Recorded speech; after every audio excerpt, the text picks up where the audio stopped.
Hello.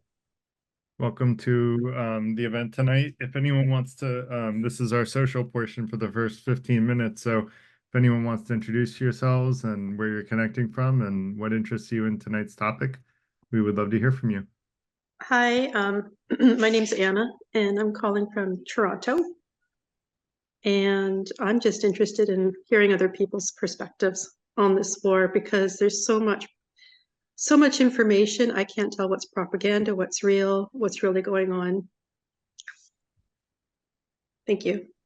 Yeah, you're welcome. I'm going to try to get at the truth. That's always my goal. And I welcome anyone finding objective sources that disagree with me, politically unbiased sources. But yeah, it's hard to find those about this topic, but I think hopefully I found some, but we'll see how the conversation goes.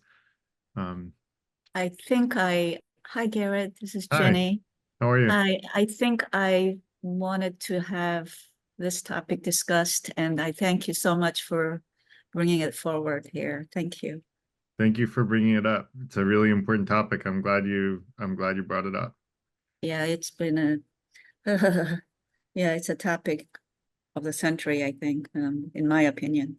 I Thank agree you. with you. I think it's more important than people realize, and I'll try to go into why I think that in the presentation portion. But um, I think we all recognize it's important, but I think it's even more important than we realize.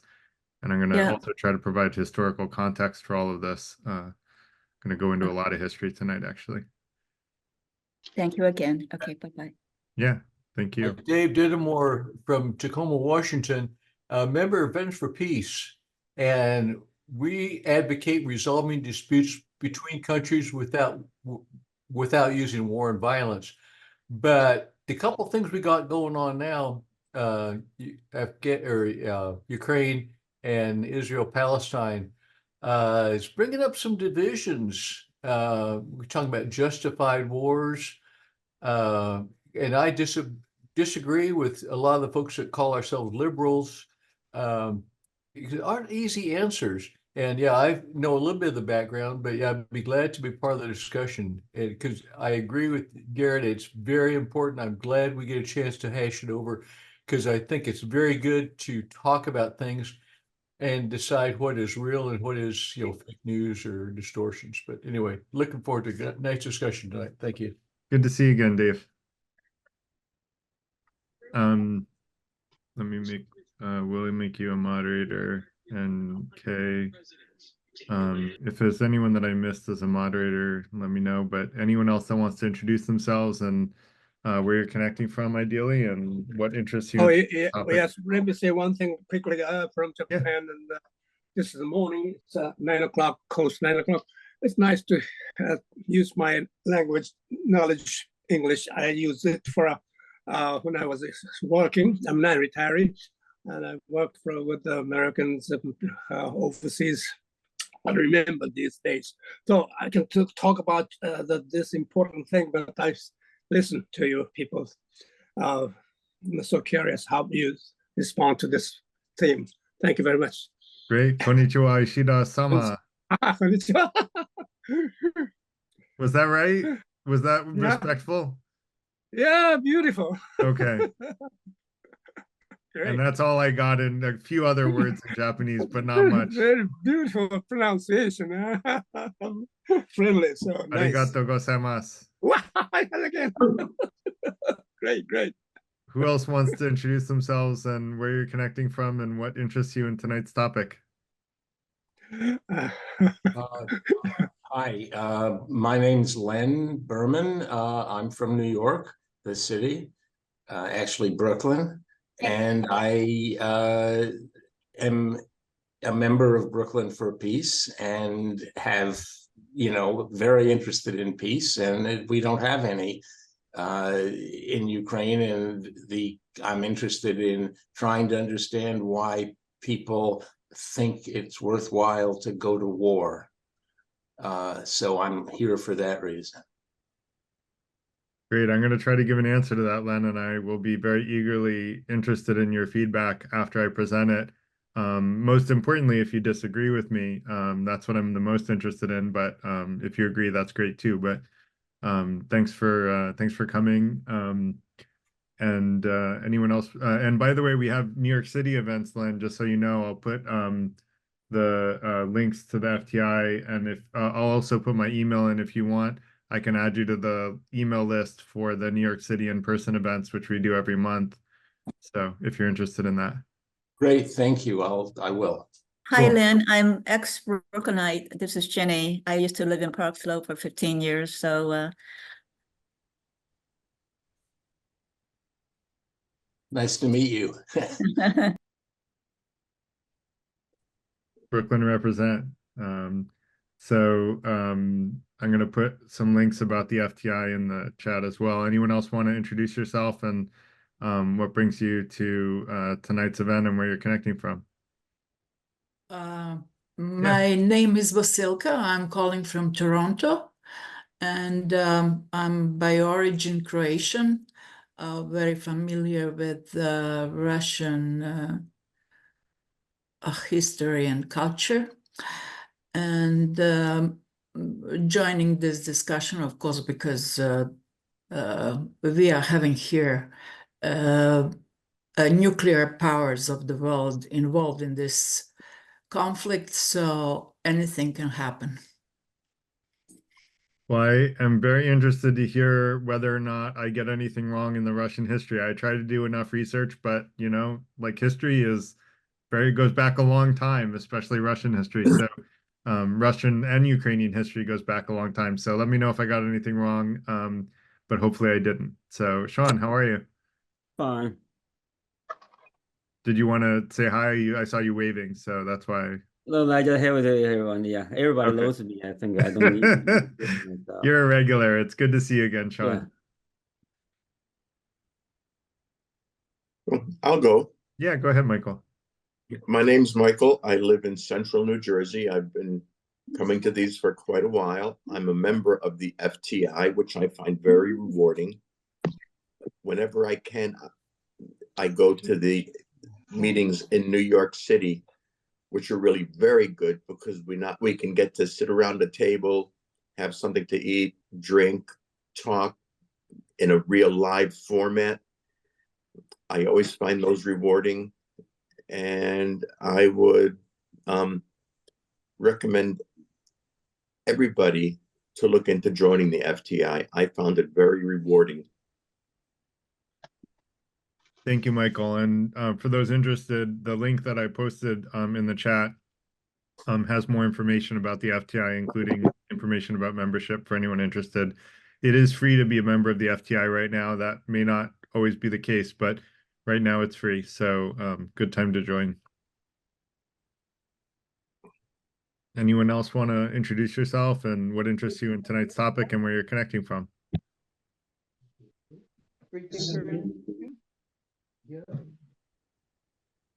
No, join. Okay, I don't know if you meant to talk or if you if you thought you were on mute.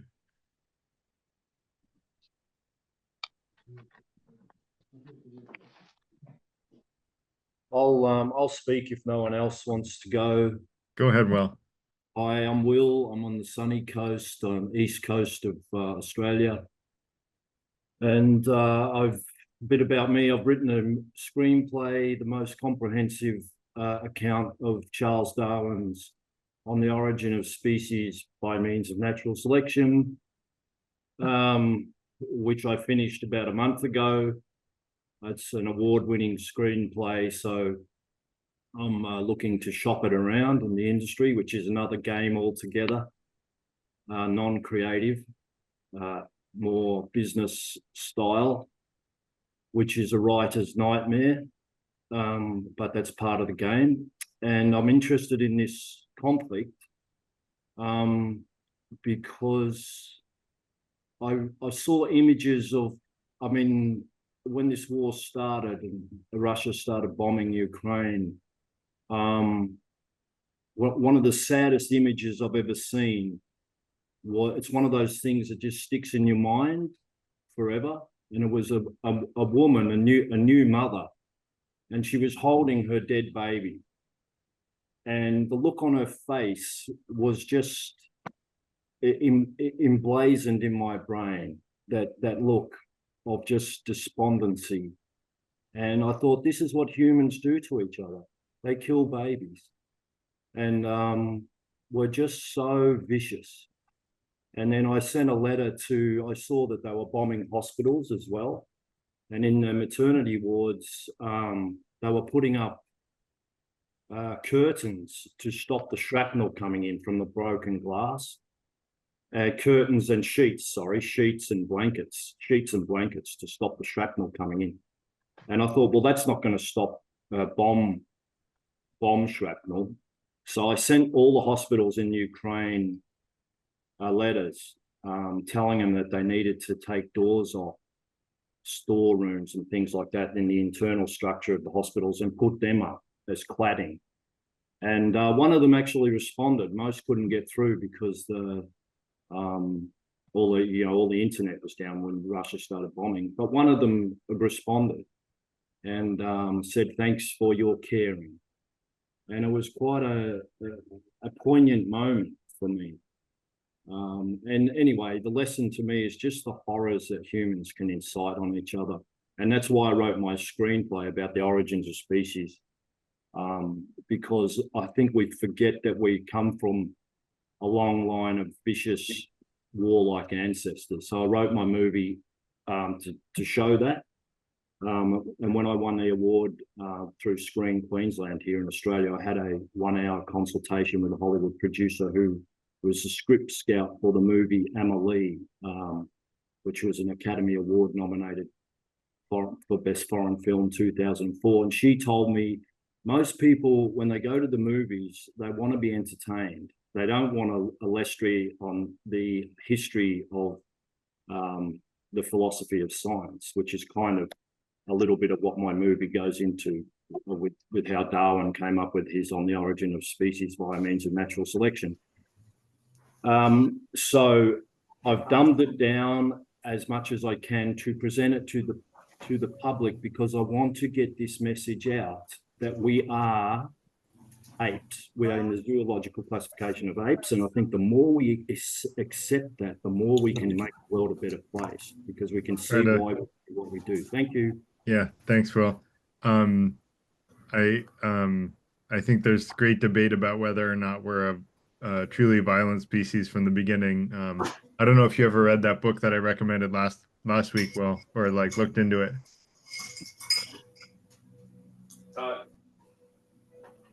I didn't get round to it, Gareth. All right, I think you might find it interesting. Thank you very much for that. No problem. I think you'd find it interesting. So anyone else want to say where you're connecting from? By the way, the book says that, human beings are inherently good. It's through misunderstandings and giving in to what I would label egotism that causes us to be violent and go wrong. I think we're all, generally want to be good. And I believe in the positivity of human nature, although it does go wrong very often. So that said, we're starting to get into the conversation portion, but we'll get into that after the presentation. But Anna, did you have something else you wanted to say during the social, and then we'll have Joe go? Yes, some of us do not believe we are entirely made of apes. I just want to put that out there. Fair enough. So Joe, go ahead. Joe, I'm coming up here just really quickly. I'm interested in figuring out where there can be mutual agreement and a kind of a pathway to peace. I think that this is an extremely difficult war because it's gone on so long that people are dug in and they need something to salvage when they, as far as finding it. So from that perspective, I would like to hear, kind of how we can come to some kind of a mutual interest, especially when concerning Crimea in particular. Yeah, I probably didn't spend a lot of time on the solution to to peace, but I'm going to touch on it.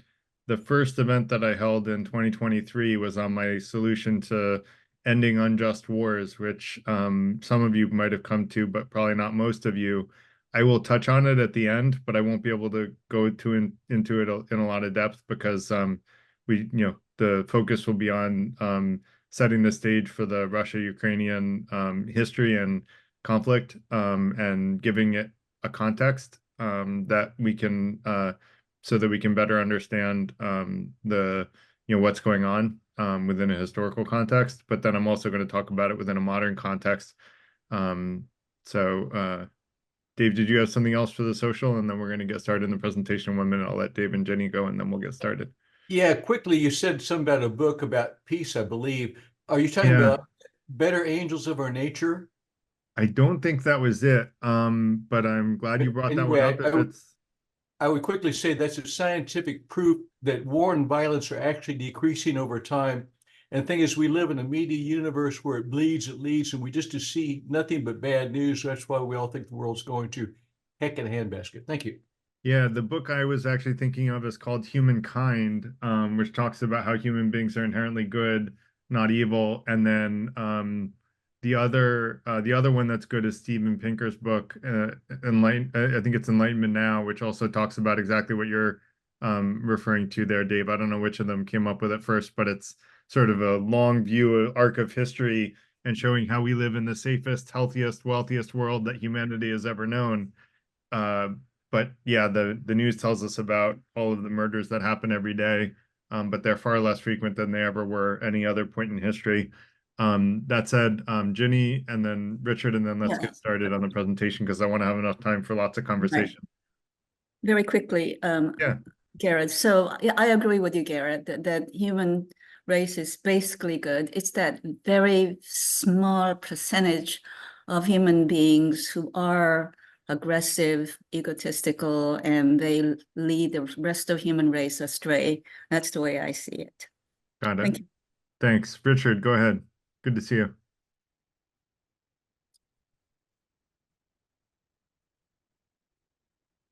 Richard might have stepped away. Richard Gorman? Unmute. Yeah, you're on mute. Can you hear me? Now we can. Go ahead. Oh, good. Because I've been getting messages on my screen about how badly my microphone's working. I was wondering if it would work. You know, in the Munich crisis, almost 100 years ago,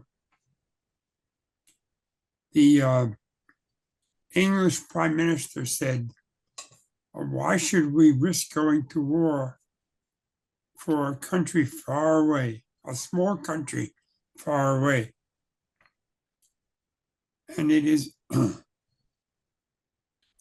my impression that Ukraine is parallel to that. Great.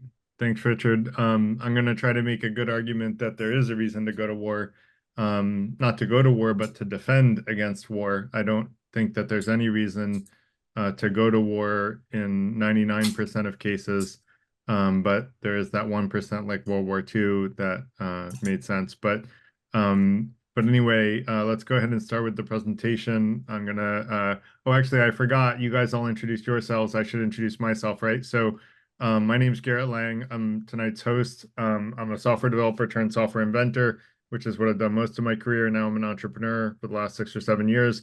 My hobby is writing and discussing practical philosophy. I'm also the executive director of the Free Thinker Institute, which is the organization that brings you tonight's event. We advertise to a lot of different meetups, so I'm putting the links about the FTI for people that want to get more information about us into the chat. The FTI is we're FTI for short, Free Thinker Institute. We're a not-for-profit looking to support and empower members to be the best version of ourselves, to seek truth and to be fair.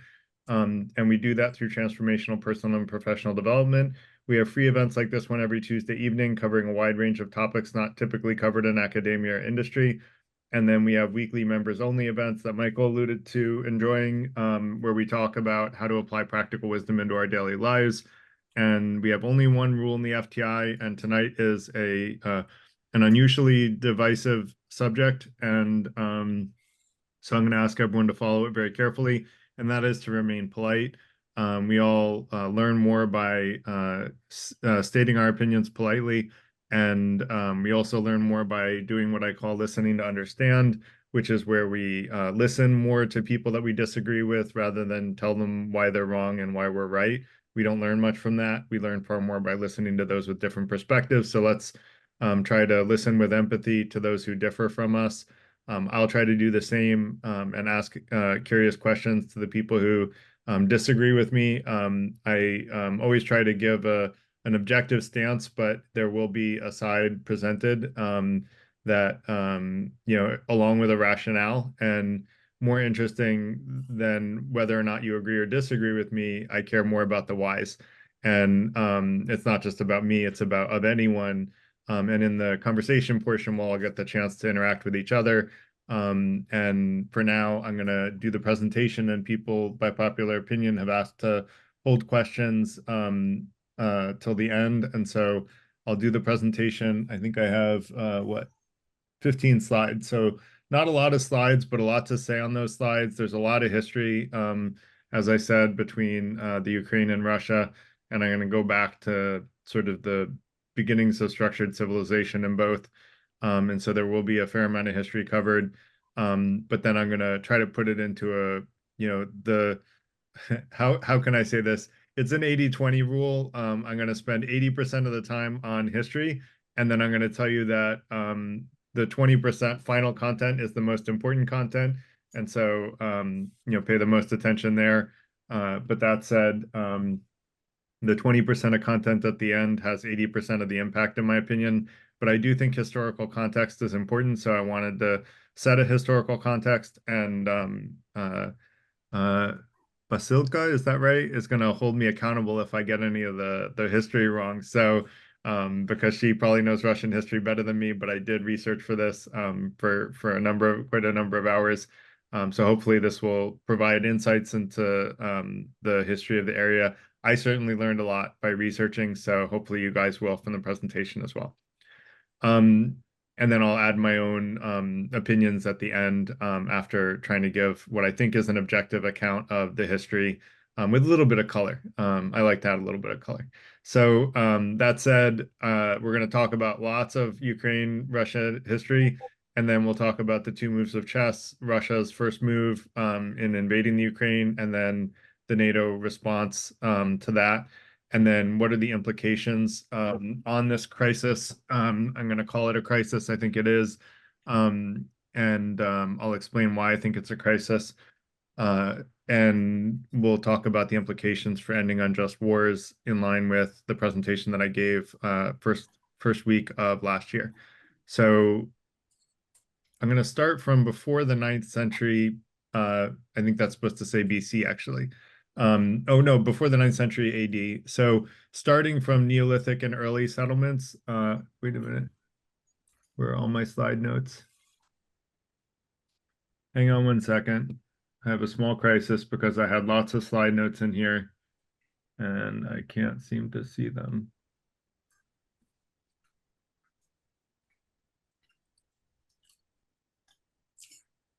All right, I'm going to have to be brief. I lost my slide notes for where.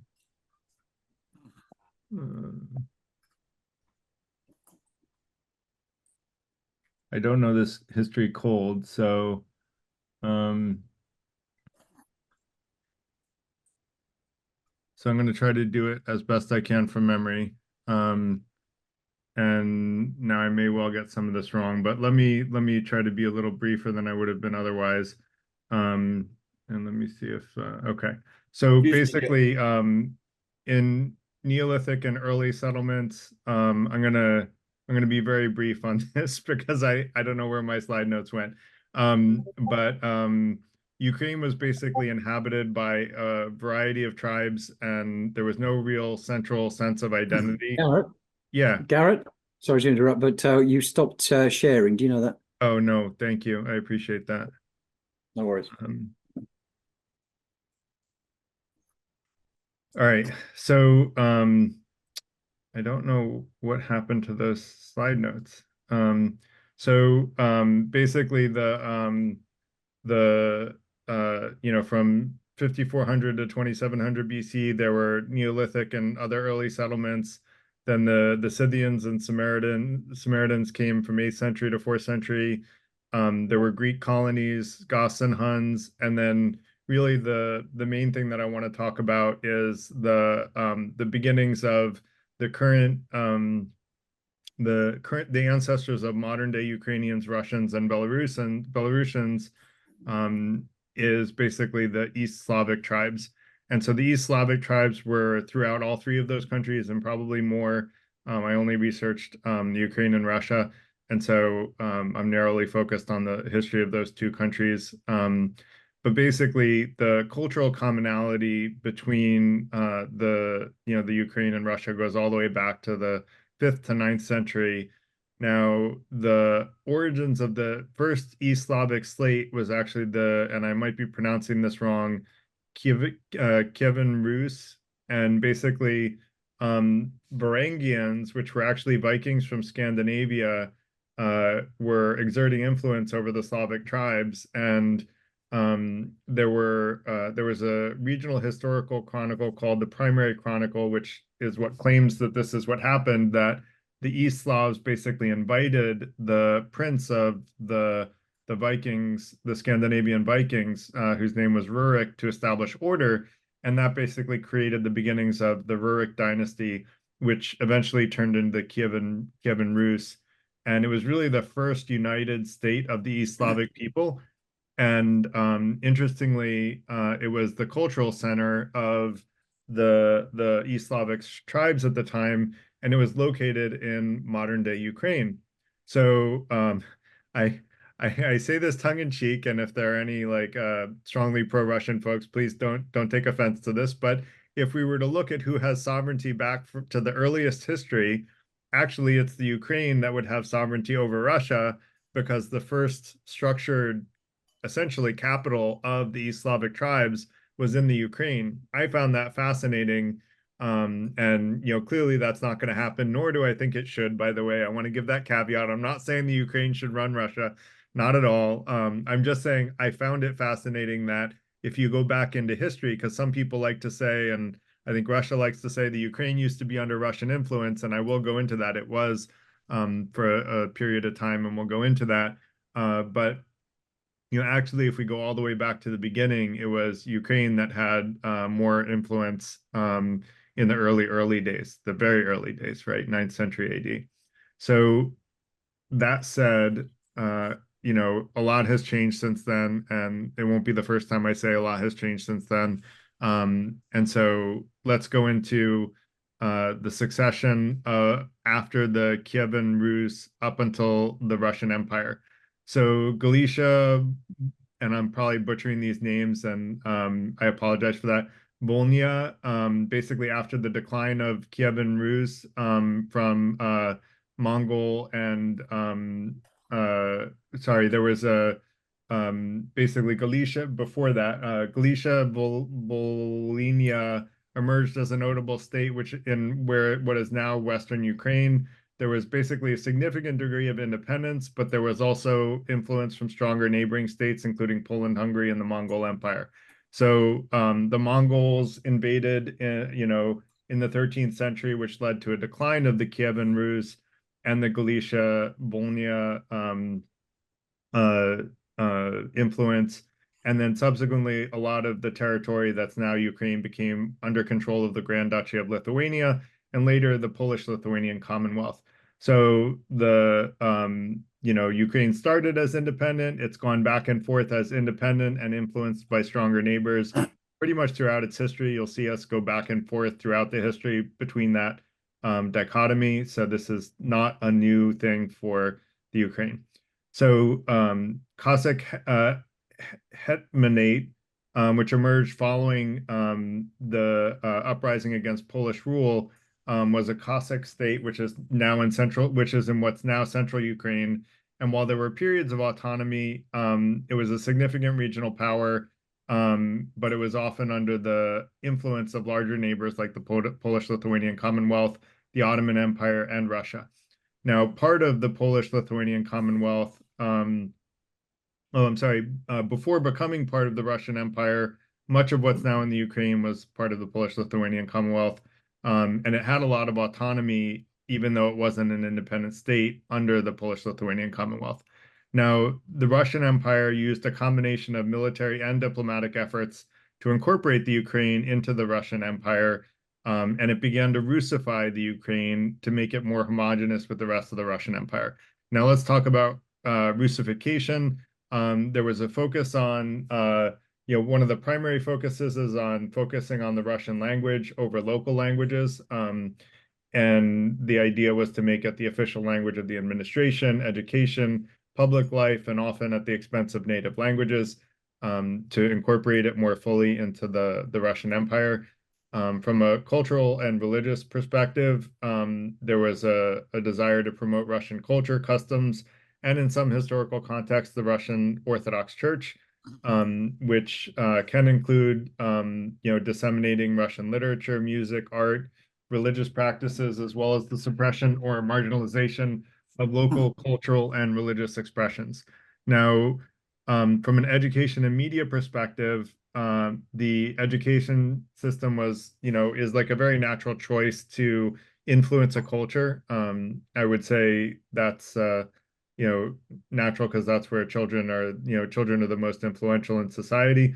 And so, including curriculums and programming that reflected Russian history, values, viewpoints, and really shaping public opinion and cultural norms towards the direction of Russian culture was part of that Russification. And migration policies. Russia would actually encourage and often compel ethnic Russians to settle in non-Russian regions to alter the demographic makeup. And it might also displace at times local populations in order to create a larger Russian majority in those areas. Next is from an administrative perspective, local leaders and administrators would be ethnic Russians that were loyal to the Russian government, basically aligning the local government more with Russian interests rather than with the local population's interests. Now, during World War I, you think we live in interesting times. This is a really crazy time for this history of the world. I didn't know about any of this. But during World War I, there was actually that was when the Russian Empire had a revolution and basically fractured into the Soviet Union. And I probably learned that in history class, but I didn't remember that level of detail and the amount of complication that in the middle of a world war that Russia had a revolution. And there's a lot to this. So first of all, during World War I, there were a lot of factors leading to this, right? This isn't something that you go into lightly. So first of all, the Russian economy was under a lot of pressure, both from, long-term underdevelopment and the impact of World War I. So World War I was... You can turn it off if you want. Sorry, let me... let me see if I can get... I'm sorry for the interruption. I'm just muting myself. Thank you. I just wanted to get the list up so that I can mute just in case it happens again. A lot of economic strain because of World War I. The war effort basically brought the economy to its knees. There was inflation, food shortages, and a general decline of living conditions for many Russians. So when the common population does poorly, revolution is in the air. And so there were also a lot of military failures. The Russia really had a lot of major losses in World War I, both from military personnel and resources, and it demoralized the Russian army and the population to have all those losses. The ineffective and often brutal command structures of the Russian military, along with ill-equipped forces, either one of which would be bad, but together are worse, basically contributed to the soldiers being very discontent, and discontent soldiers is another key reason for a potential revolution. So there was also a lot of political repression by the autocratic Tsar Nicholas II, and there was a lot of political repression and resistance to reform.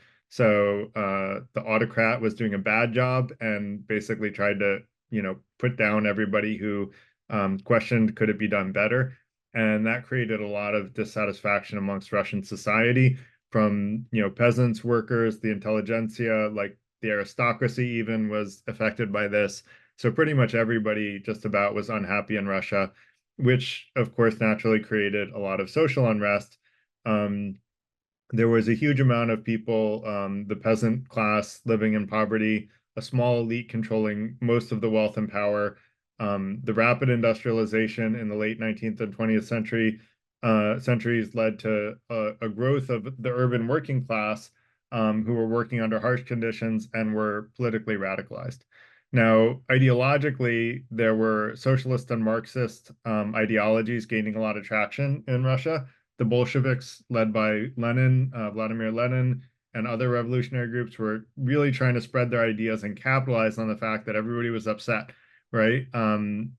This autocratic czar is ruining your lives, and we're here to, save you from them. And so in 1905, there was a revolution, which was a precursor to the fragility of Tsarist Russia. Although they didn't overthrow the Tsar, it did force him to make concessions and create a parliament, which was a step towards democratization, but not enough to calm down the very upset population.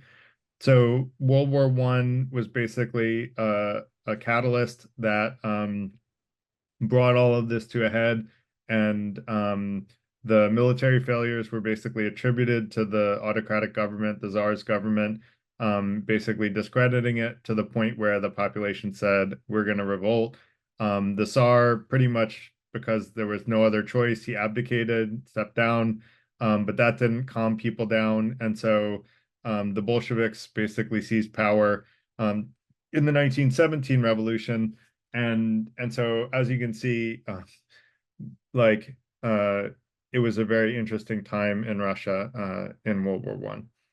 So during that time, the Ukrainians said, well,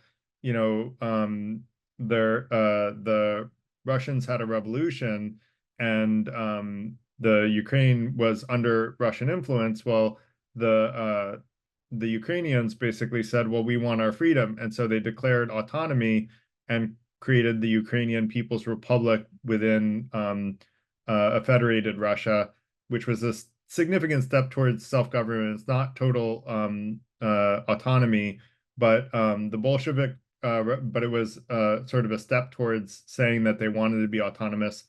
And then there were peace negotiations in the Bolshevik Revolution, basically destabilized the region more.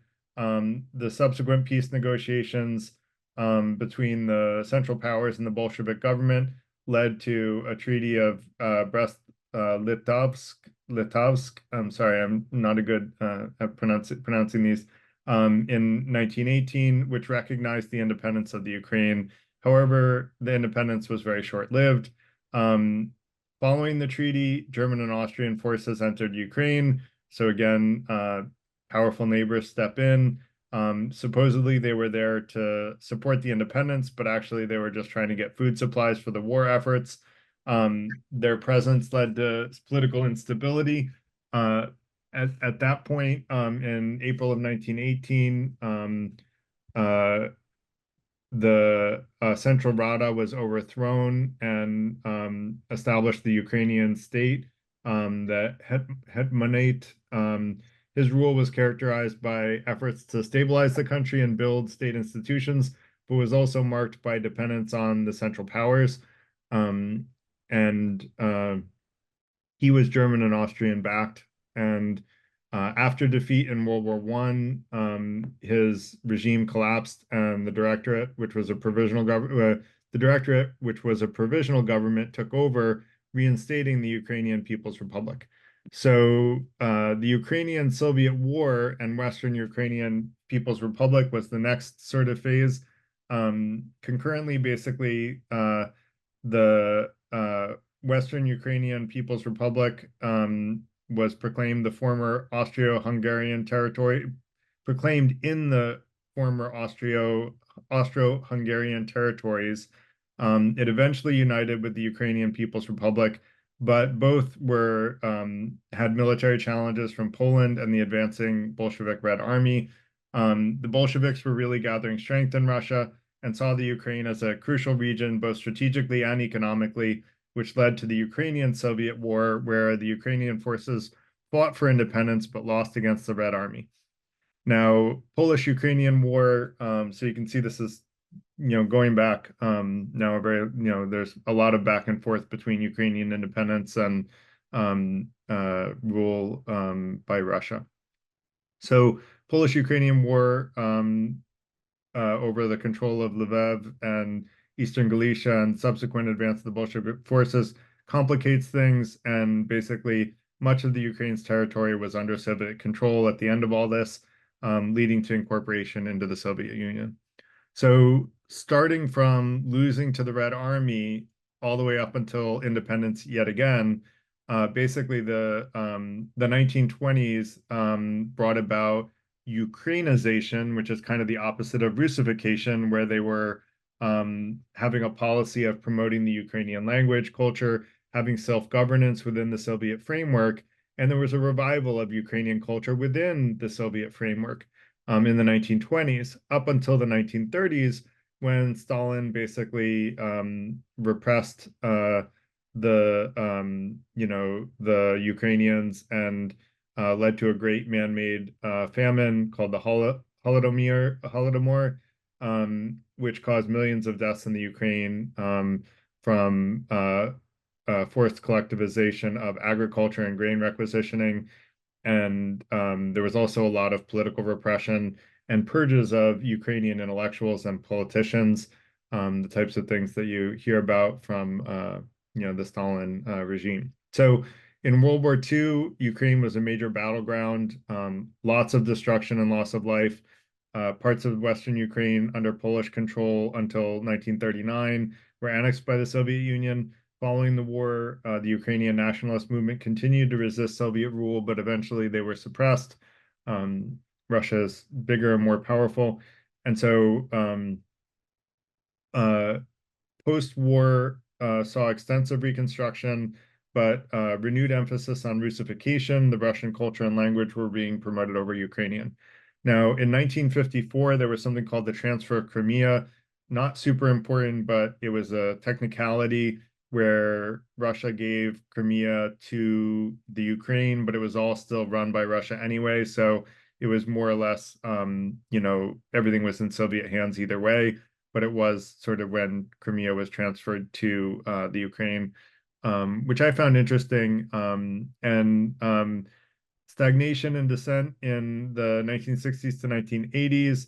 The later Soviet period basically had economic stagnation and political repression, but there was a lot of growing dissident movement in the Ukraine and a lot of requests for human rights and national autonomy. Now, in 1986, Chernobyl occurred. So the nuclear disaster had a major impact in terms of immediate human suffering and long-term environmental and health consequences. And it really, a lot of the blame for, nuclear, basically, it was seen as a big negative on the Soviet rule, since, nuclear disaster was, it was largely blamed on Russia. So in the late 80s, Perestroika and Glasnost came. Gorbachev basically led to, created a more of a Glasnost as like an openness. And so there was more of a political liberalization, and there were national revival movements across the Soviet Union, including in the Ukraine. In 1990, the Ukrainian state declared sovereignty, which was a step towards independence, but not total independence.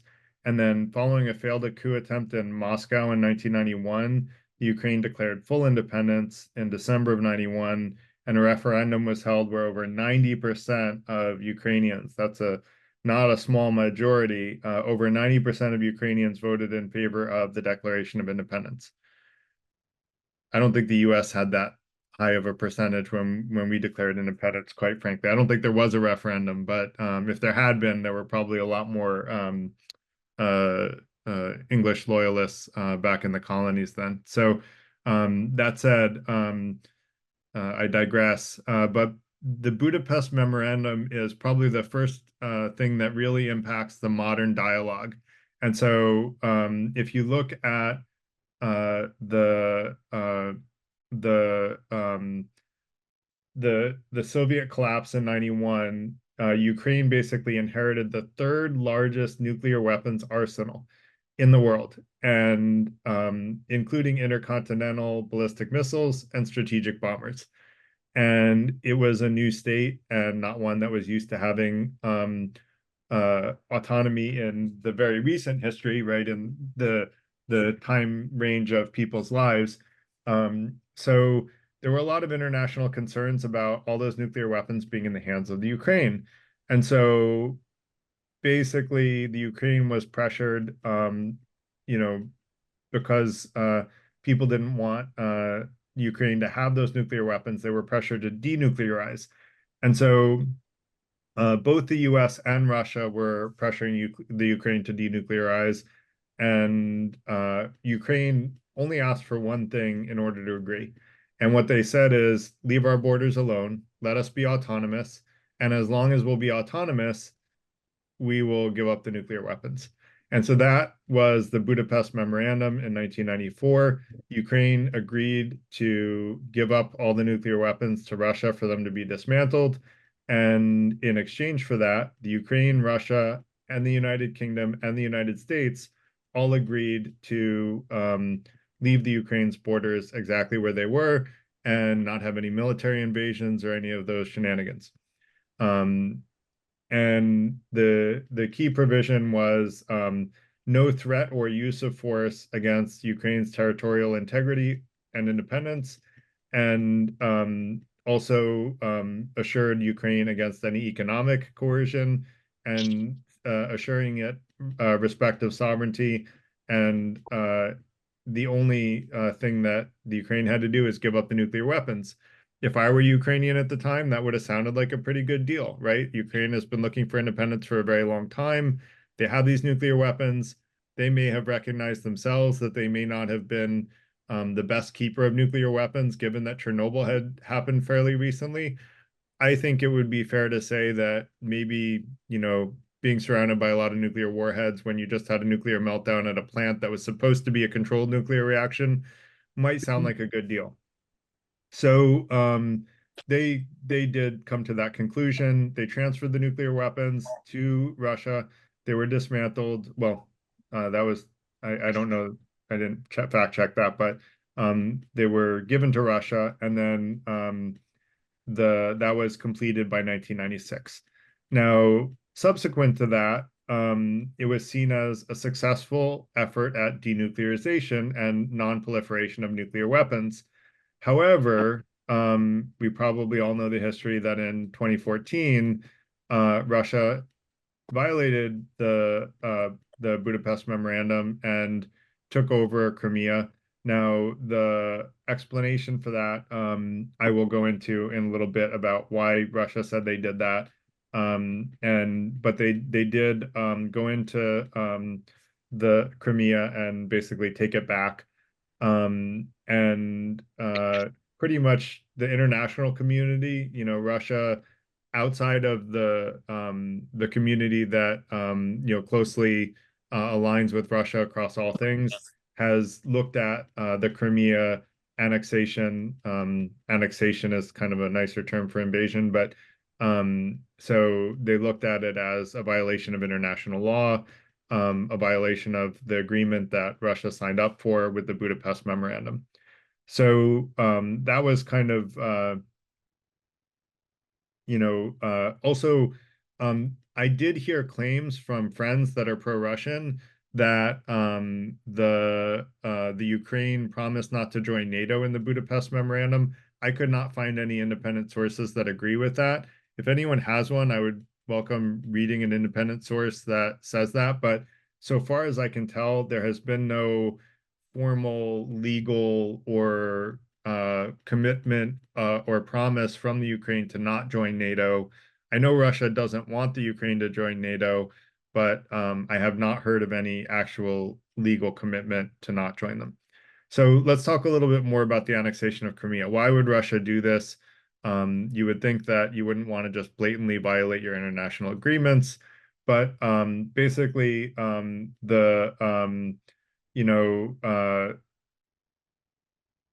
oh, sorry, let me go to the next slide. So I got a slide, I got into the wrong revolution. So let me actually, sorry, I'm gonna go a little bit out of order here. I got my slides, I must add a copy paste error in the direction, but basically from oh no, this is right. So this is right. So political instability, basically in the 1990s and 2000s, there was a lot of political instability and struggles to establish an effective governance amidst corruption and influence from oligarchs. In 2004, it was a pivotal moment in Ukrainian politics. There were public protests against election fraud in the 2004 presidential election. There were peaceful demonstrations that led to a new election won by a pro-European victor named Viktor Yushchenko, and there were gas disputes with Russia over natural gas supplies, leading to gas shortages in the Ukraine and other European countries. The Orange Revolution was the 2004 protests against the political election where supposedly allegedly Russia had gotten involved in making the presidential election fraudulent by basically how do I say the various things that people usually do, like threatening people, or there's a bunch of different ways that they got involved, and I'm not remembering them, but I didn't put them all in my notes. Next is after the gas disputes with Russia came Euromaidan, and that was basically protests around Kiev and other cities after Viktor's government decided to suspend an association agreement with the European Union in favor of closer ties with Russia. Those protests led to him fleeing the country. This is Viktor Yanukovych, not Yushchenko, sorry, two different Victors. So Viktor Yanukovych, won and was more pro-Russia. And when he started exerting that pro-Russia favoritism against the ties with the European Union, it led to him fleeing the country and a new pro-European government being formed. I think I did get this a little bit out of order. I should have put this slide before the annexation of Crimea, but let me go next into the annexation of Crimea, because I always want to listen to why would Russia do this? I wanted to empathize with Russia. Basically, in the annexation, they basically said that and I'll say this is disputed by the international community, but the reasons Russia gave was to protect Russian-speaking population members from potential violence, and the idea was that Russian speakers might be treated violently by the government of the Ukraine. But I guess I would wonder, like, if those were valid claims, why not invoke the United Nations and get independent observers and sort of get a little bit of consensus around the fact that Russian citizens, Russian-speaking citizens were under threat by an autonomous country. Although I will say Crimea is mostly Russian-speaking, and so it's interesting that in a mostly Russian-speaking section of the Ukraine, that the Russian-speaking majority would feel threatened by the minority. certainly possible, right? Like there are definitely cases where that happens. So that alone isn't enough reason to dispute it, but it does make it a little bit more questionable, especially when international parties are saying these are questionable claims. Next is Russia basically said that the political upheaval and change in the Ukraine, which Russia described as a coup, was really a threat to the stability and security of Crimea. And the Russian government didn't recognize the new Ukrainian government that came into power after Viktor Yanukovych was ousted. And so Russia basically didn't consider the Ukrainian government to be legitimate. Now, Russia also emphasized historical ties between Crimea and Russia, and that's I think, a valid claim in that until 1954, Crimea really was part of Russia. And so, I'll criticize Russia for the first 2 points, but the historical ties of Crimea is valid. But then I will also say that it was valid up until 1954. But then if we go all the way back to the beginning of history, remember I said Ukraine actually has more autonomy over Russia than Russia does of the Ukraine. Again, that doesn't play out into a modern context. But if we're going to play, let's go back in history at a point in time of our choosing, we can choose different points in time to come up with different answers. And so I don't know that even though Russia had a good point there, that was enough of a reason that they should have been able to violate the agreement that they made themselves, of their own free will. And so next is that while it wasn't explicitly stated by Russia, observers basically see Crimea as a strategically important place because of the naval base at Sevastopol, which is home to Russia's Black Sea Fleet. And so it's, probably not, that's probably not something that was coincidental in Russia's decision to go into Crimea. Next, Russia held a referendum by Crimea saying where they claimed that a majority overwhelmingly voted to stay a part of Russia, but the referendum was conducted under the presence of Russian military forces and has been widely criticized for not having any international standards or legal processes in terms of being a free and fair election. And it wasn't really an election, but free and fair referendum.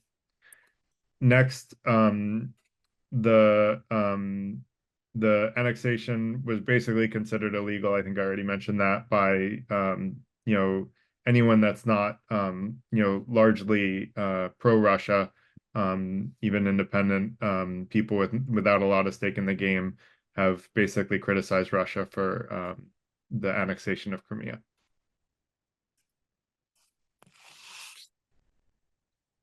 Next, why did Russia say they invaded the Ukraine in 2022? So the security concerns, basically, Russia said that and I forget when it was a long time ago, I think in the early 1990s, that Ukraine started saying they wanted to join NATO.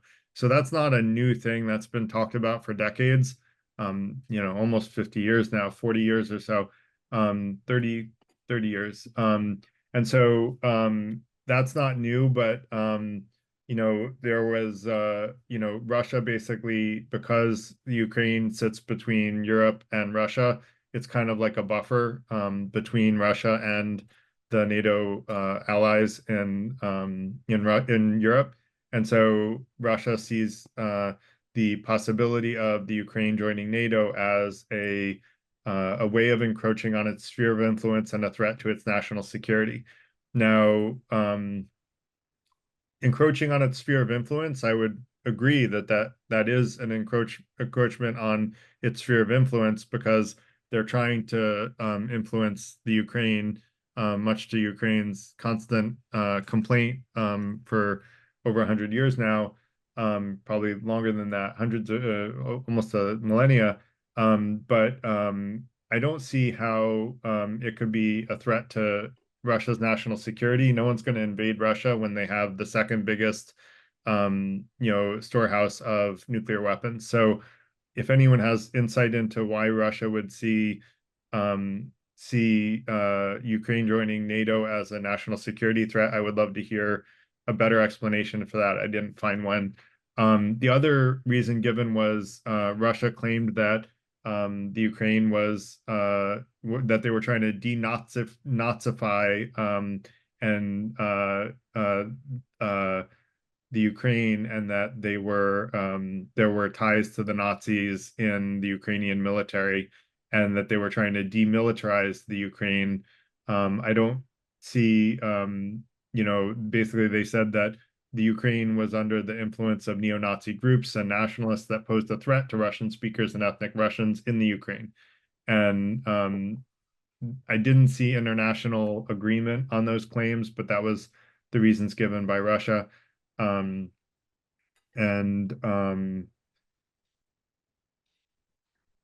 Russia also said that there were provocations by the Ukrainian forces, particularly in the Donbass region, but that's also disputed, and I didn't find any independent sources that would agree with that. If anyone has anything that goes against what I'm saying and they can find independent sources that agree with these, I would love to see a more nuanced approach. From a legal perspective, Russia tried to use a legal argument, which was basically claiming that the recognition of the Donetsk and Luhansk republics and requests for assistance to their leaders provided a legal basis on intervention. But again, no objective sources seem to agree with that. It's really a violation of the autonomy of the Ukraine to violate the agreements. Like a military intervention should, and there are a couple of pacifists here, and so to me, like, military intervention should be the last possible choice of option. And I did not see any evidence that large-scale diplomatic negotiations were made to alleviate these concerns that Russia said were their reasons for their pretext for going in 2022. So, quick summary, Ukraine technically has historical first right to rule Russia rather than the other way around. I say it jokingly. No offense intended. I found that the Ukraine was the first city center, very interesting. But since then, pretty much it's been the other way around. Ukraine basically gave all its nuclear weapons to Russia in order to keep its borders. Russia violated that not once, but twice. Next is the international community. If the international community did not come to the Ukraine's defense in a major way, which we have, then the international nuclear non-proliferation agreements are very unlikely to happen again. Because imagine you're North Korea watching all this happen in the Ukraine, right? And you see, if I give up my nuclear weapons, people are just going to invade me. Why would I ever give up my nuclear weapons as North Korea if I know that no one's actually going to keep their agreements about not invading my country if I give up the nuclear weapons?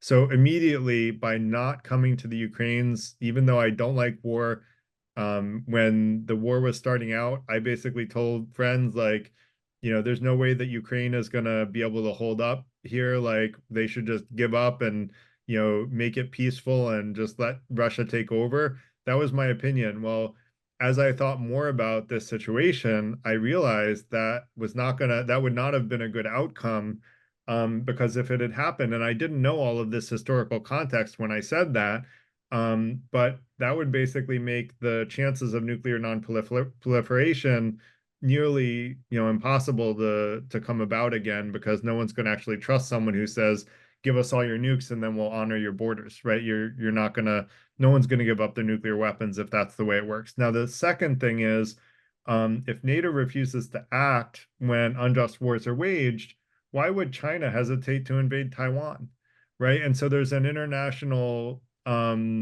list of potential aggressors that, when Russia went into Crimea, I think we should have gone in then, to be honest, and defended Crimea. Because if we had done that, then Russia probably never would have gone into the Ukraine a second time, and they would have, they would have learned their lesson. But I also don't think that enough force has been used to defend the Ukraine. And this is where the argument that I made on how to end unjust wars, I'm going to allude back to here, which is basically that I think that the entire free world should completely defend any country that is invaded unjustly. And when I say unjustly, I mean if a government does not condone or not address human rights issues in their own country, and if the country basically is not observed by international, United Nations observers to be allowing human rights violations to occur in the country, as long as the country's government doesn't allow human rights violations in their country, then no war should be considered just. And the only kind of war that should be considered just is invading a country that violates human rights, allows the government to, where the government allows human rights to be violated. And if we, as an international community, all stood behind any and every country, and by the way, this means standing, telling the rest of the free world, and I'll be the first to say, you may sound like I'm all pro-American, but honestly, I would have loved to see all the rest of the world go in and defend Iraq when we went into Iraq. We shouldn't have had allies there. Imagine if the US had known that all of NATO would have defended Iraq when the US went into Iraq. The US never would have gone into Iraq in that case. And we would have saved millions of lives, trillions of dollars. And I think we would have been in a much better situation. So what I'm trying to say is the US is not exempt from this, thing that I'm proposing. We should be a part of it, and we should be beholden to it in the same way that every other country is as well. And so all I'm trying to say is that, what we should do in order to end unjust wars is defend every single innocent country. When China went into Tibet, we should have defended Tibet. I mean, hindsight is 2020, but if the whole international community had defended Tibet, China would be thinking, no way I'm going to go into Taiwan. I got the, tar kicked out of me in Tibet, and I'm never going to think about going into Taiwan. That's just going to happen again. Right. And so if we make it so that there is a huge financial and, a huge financial and morale penalty for invading a country unjustly, then we create a disincentive for anyone to aggress without a legitimate reason to aggress. And that includes us as Americans, because I don't want Americans aggressing on anyone either. I am a pacifist, but I believe in war to remove a government who is condoning human rights violations or even allowing human rights violations based on an international observer, a group of international observers who observe that that government is standing by and not preventing or causing human rights violations. I think simply by doing that and proving that no one can afford to wage war, we will end war. So with that said, I'm going to open it up for questions, and I would love to know in the chat if you learned something today, if it was helpful, if I got anything wrong. Anyone's welcome to post sources. I won't be able to go through all of the chat, and there's 21 messages that I missed, and I always try to remind people I don't have time to go into the chat, but if someone we have a bunch of regulars here who are welcome to call me out. If there's something in the chat that we should be talking about, bring it up if you don't want to bring it up yourself, although I will encourage people to raise their hands. And I do want to quickly say that when you're asking questions, and do feel free to raise your hands now with questions, comments, and concerns, limit your comment or question to one thing at a time, one topic at a time, and limit the length to less than 2 or 3 minutes if possible, so that we get everyone being able to speak. If there's no one with their hand up, you're welcome to take longer. But then if you want to respond to what someone just said, whether it's me or the other person talking, just feel free to speak up, like when there's a pause and they're speaking. And if you speak over me, that's fine. I'll just be quiet and let you talk. And if the other person is done, then feel free to speak up and ask a clarifying question or make a very quick comment on the same subject, but don't bring up a new subject. If you're responding to what someone said, that's something you have to raise your hand for, to bring up a new subject. So that said, if you are responding to what someone said, keep it to less than 20 or 30 seconds so we can keep the conversation flowing. And with that said, I want to let Dave go from Tacoma. Thanks, Garrett. Very good overview. Yeah, it's a difficult situation. And I think a lot of it happened in 2014. I think up until then, because was it 91 when the Soviet Union broke up? Yep. But there were, you might say, puppet regimes in Ukraine favorable to the Soviet Union.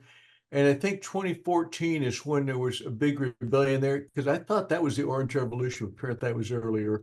But they did go with the intention going towards the West. There's a very good documentary called Winter on Fire. And it shows a lot of these demonstrators, peaceful demonstrators, trying to advocate for freedom and association with Europe and the West. And they're being intimidated. I don't know if it was by Russian troops or just Ukrainian troops or whatever, but it was a very tough struggle. And apparently occurring in the wintertime. Oh, and the other thing about NATO, the argument I've heard is that the agreement between Russia and the United States was that the United States would not push Ukraine into NATO. But we didn't do that. Ukraine decided to go to Ukraine or to Europe on their own. Right. But that was a big thing. And the other policy or parallel I like to draw is the 1930s in Germany. Hitler said, well, there's all these German speakers in Poland, and why should they be subject to this evil Polish government? So I'm going to go and liberate them. And the same with Austria. So many parallels with that. And it's funny, being a peacenik, people ask me, well, what about World War II? And yeah, it's justified war. But the people, I mean, it was not a very strong border. You know, people married people from the other countries. They had children going to the other countries. So yes, there were Russian speakers in Ukraine. There are probably Ukrainian speakers in Russia. They're very close. And the other thing I say, Ukraine was a very favorable country. It's a warmer climate. They grow wheat, like Kansas. And you're right. And besides the nuclear plant that grew up, there's still a nuclear plant there. Apparently feeds power to most of Europe. And so, you know, it's just been a favorable area. And and the other thing is Putin favors himself to be Peter the Great, because apparently Peter the Great is the one that brought the Soviet Union together originally. But that's probably about enough for now. Yeah, but yeah. no, that's a great point, Dave. And I forgot to mention that, but that did come up in my research. Putin wants to see himself, he wants to be the man that brings Russia back to its former glory in the USSR. And so that's like one of his agendas. So And another thing, in 2014, there started low-level fighting in eastern Ukraine. Was it the Donbas region? And there's a couple others. There was like trench warfare, and they say it was all Russian-speaking rebels, and who knows if it was Russian army or not. But that's been going on, you know, like 10 years or you know, and low-level stuff. And that was the behind of the Trump's first impeachment is Ukraine was asking for military supplies to battle this rebellion, internal rebellion in the East. And Trump said, well, if you'll say that Biden's a bad guy, then maybe I'll send the stuff to you. And that was, anyway, it was also part of this stuff going on. Anyway, I guess that's enough now. Thank you. Very good, Garrett. Thank you. Great point. And I didn't know that the Donbass stuff was going back a decade. So I didn't see, but thanks for pointing that out. If anyone knows otherwise, feel free to mention it. But that actually makes it even less credible that Russia would say that was the reason they went in. Because if it's been going on for 10 years, then why now, right? Why does this suddenly become an issue? Thanks, Dave. Go ahead. Well, they'd also Can I ask a question about Dave said something, because the information I got is something different from what he said. 2014 years, there is a revolution in Russia. Here's how democracy works. That president was elected by Ukrainian people. A bunch of people doesn't like him, tried to overthrow his government. If he was not rescued by Russian, he John, would be you're killed. starting a new topic. No, exactly the same. He said like the 2014 revolution. Actually, the whole thing right now, the whole mess start from there. Democracy won't work if nobody respects your elected president. You don't like your president, you don't overthrow it. You wait for his turn and vote him out. This is how it works. Okay. Well, the 2004 election was not considered a free 2014, that president was overthrown by Ukraine people, not the Ukraine people, by some anti-Russian people. Okay? The whole thing, no, look, Russia, you invade Ukraine, absolutely wrong, okay? As I said, democracy won't work. You have to respect the leader you elected. You wait until his turn, vote him out. Just think about United States. If you don't like our president, bunch of people, maybe 100,000 people don't like him, and ours go to Washington D.C. overthrow that our president. Is that works? No, can't be this way. Okay, the whole thing is very sad. Okay, so complicated. It's a whole mess. That president is not rescued by I forgot his name. Okay, I watched the TV news. If he was not rescued by special force of Russian, he would be killed. Okay, by those mobs. It's ridiculous. I'm sorry. So Dave, did you have something more you wanted to say? Yeah, I would say I'm trying to follow what Sean was saying, but I think, and I don't know if it's 2014 or a little bit later, they did polling in every one of the regions within Ukraine. I don't know how many, 15, 20 states like Donbass or what it makes up Ukraine. And in every region, the people voted to go to Europe, to go to the West. And the other thing I'd say is Zelensky was not involved in the 2014 thing. He was just elected, I think, 3 or 4 years ago or something like that. He was fairly recently, yes, he was elected. Zelensky not the president at all. I can search out the president for you, sir. It's not. Look. What I said is Russian invaded Ukraine. Absolutely, the crime is wrong. Okay, but the whole thing start is the people not rational. This is why whole thing is messed up. When you're not rational, yes, the president elected by their people. You have to wait. You don't overthrow. Maybe you don't disagree. Maybe I don't know what percentage of people don't like him, but you cannot overthrow. Okay, a government. You wait for his turn, and the next election you vote him out. Okay, now, this is how it works. Are you talking about people voting in Russia or people voting in No, Ukraine? people vote for that. How about this way? You go check out the revolution, sir. You're doing the research. That president, I forgot his name. Okay, he's before Zelensky. That's a long time ago. 2004, January 2014. Okay, yes, he tried to have close relationship with Russian. However, some people doesn't like that policy.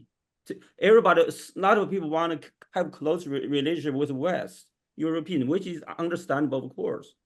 But if he's the president, he's the one make a decision, right? He was elected, then you cannot overthrow him. Even though he want to have close relationship with Russia, you don't like it. You wait until his term, vote him out. Okay, that's how it works. Well, I think maybe you're talking about 2014. I think this is what exactly I'm talking about 2040 years. Popular uprising of the people in 2014, I believe they were nonviolent. No, the president almost killed. You check out. Well, yeah, the Russian special force rescued that president. Special force. Okay, what happened? He lost the Crimea and also Donbass region. Okay. Well, yeah, but see. Maybe say something. Yeah, go ahead.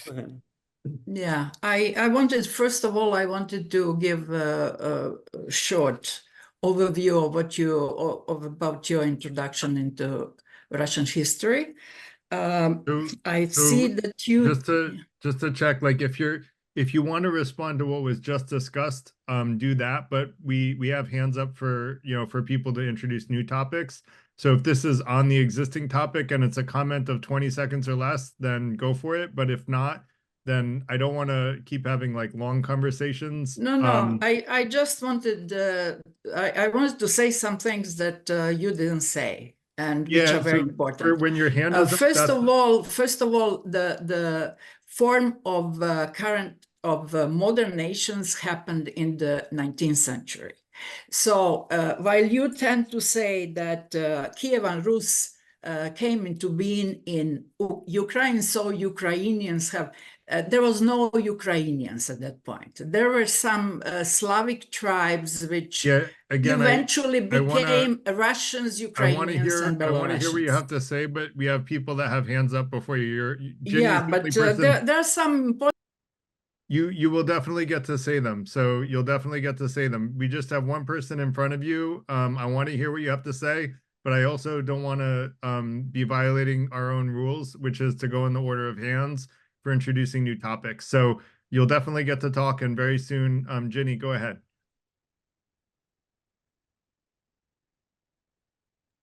Again, Garrett, I want to thank you again for the overview. I learned quite a bit from your presentation.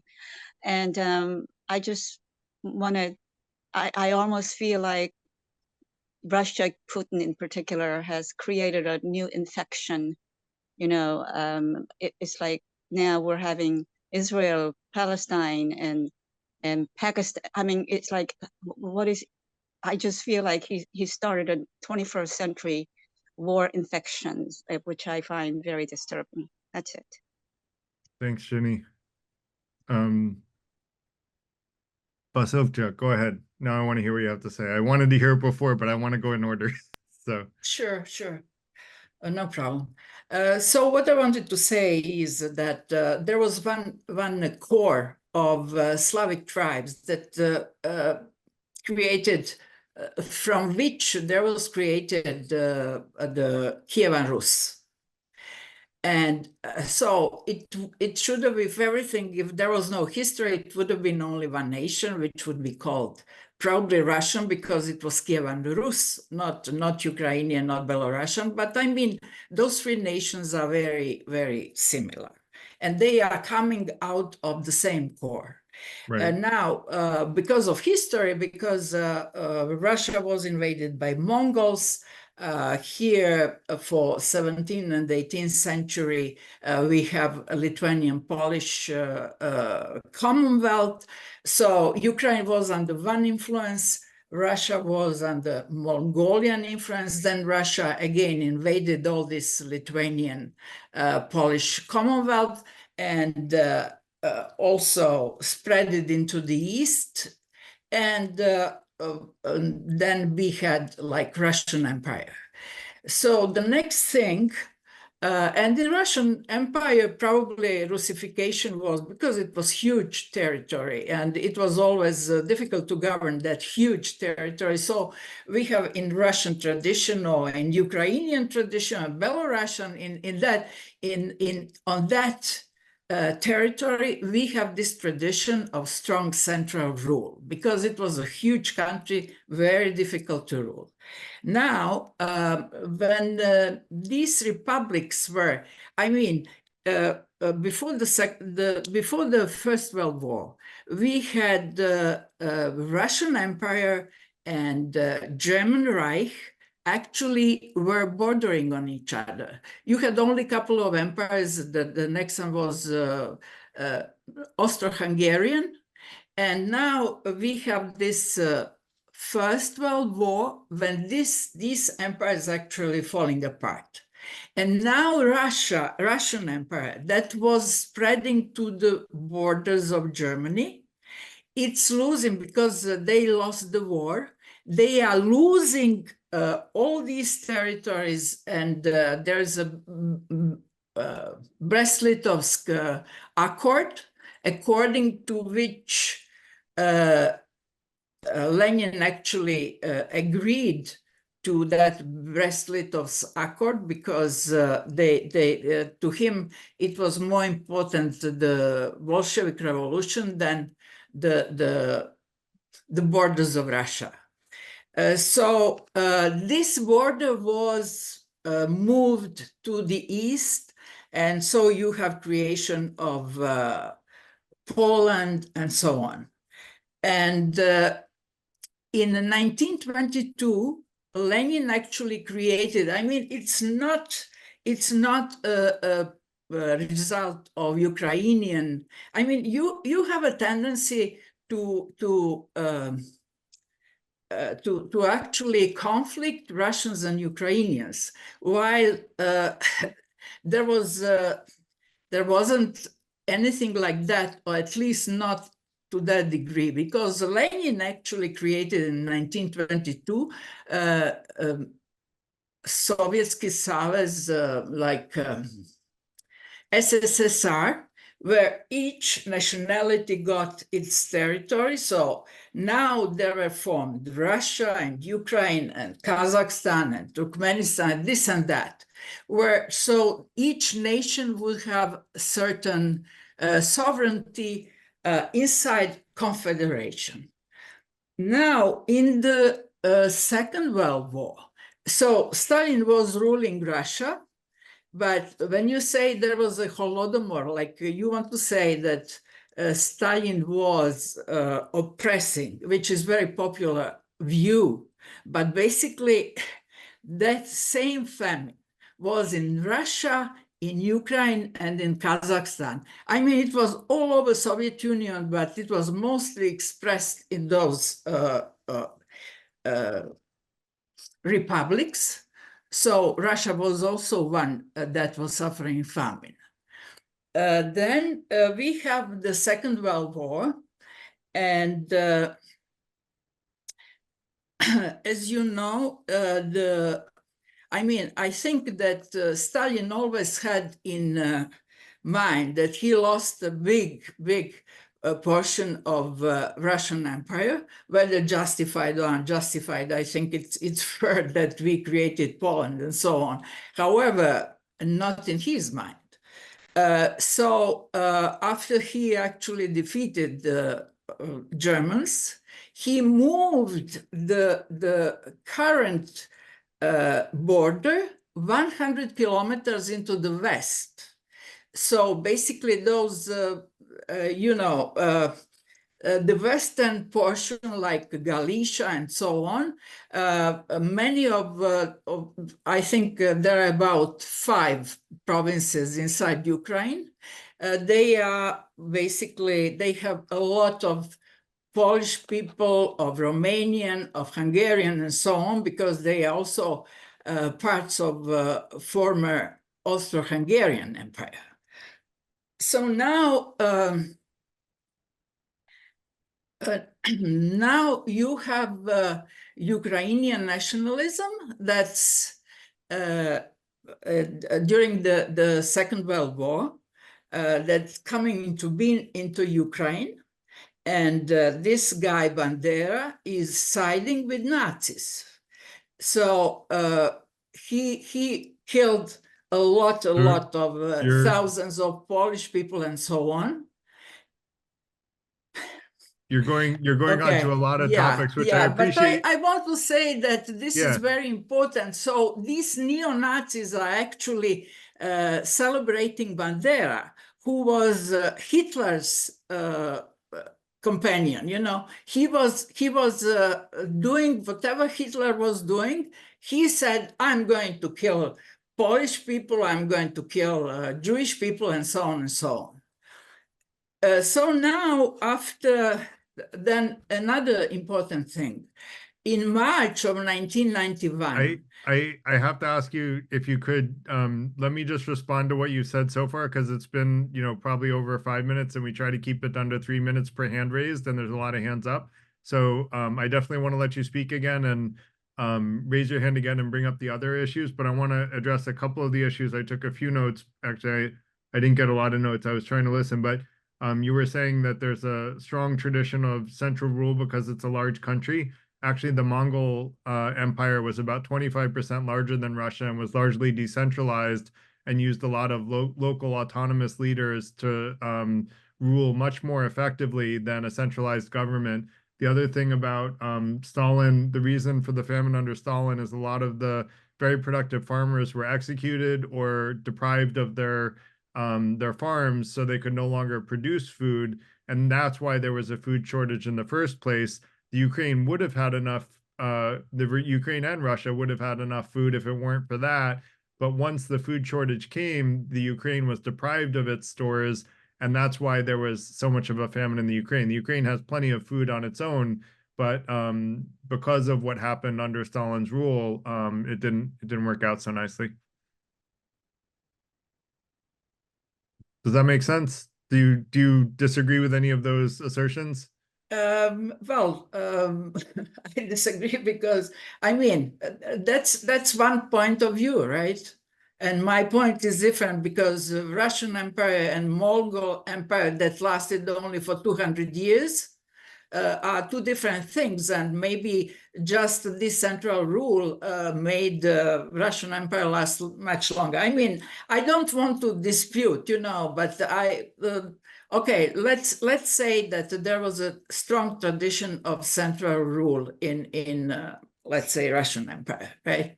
And then regarding this famine, what I want to say that it wasn't particularly against Ukrainian people, like, now you have stories, oh, they wanted to kill us, and so that's why we had, no, it was all over. I agree, it was, lack of a failure of collectivization and so on. I agree with that. So there was a lack of food, and Ukrainians suffered, and other people also suffered. What I want to say, it wasn't just against Ukrainians. No, I never said it was. I said it was Stalin's policies that caused the famine, and Stalin taking the food from the Ukraine that caused millions of Ukrainians to die. Again, I'm not saying that it was that they were targeting Ukrainians. I don't think they were. They were just saying, hey, Ukraine has food. We Russians need food because we killed off all the farmers and we took their land so they couldn't farm anymore. And now we have a food shortage. So let's take it from the people who have it because we're the guys in control. And that's what we do. We're a strong central government. Like you said, they were a strong central government. And they said, look, we're going to take the food. We're going to distribute it to the people we want to. And, people starve because of those dual policies of lower food production and then taking the food from the people that had it and giving it to the people they wanted to give it to. Yeah, okay. And then the next thing, I think that it's very important to say that there was also a referendum in March of 1991 in all the republics if they want to keep Soviet Union or they don't want to. And all the republics, except I think 6 of them, Baltic republics plus I think Armenia and 2 more, I don't remember now exactly, said that they want to stay in Soviet Union. And only after Yeltsin came, and Yeltsin said, I'm taking out Russia from Soviet Union, then of course everybody else said, okay, then we all want to be, independent.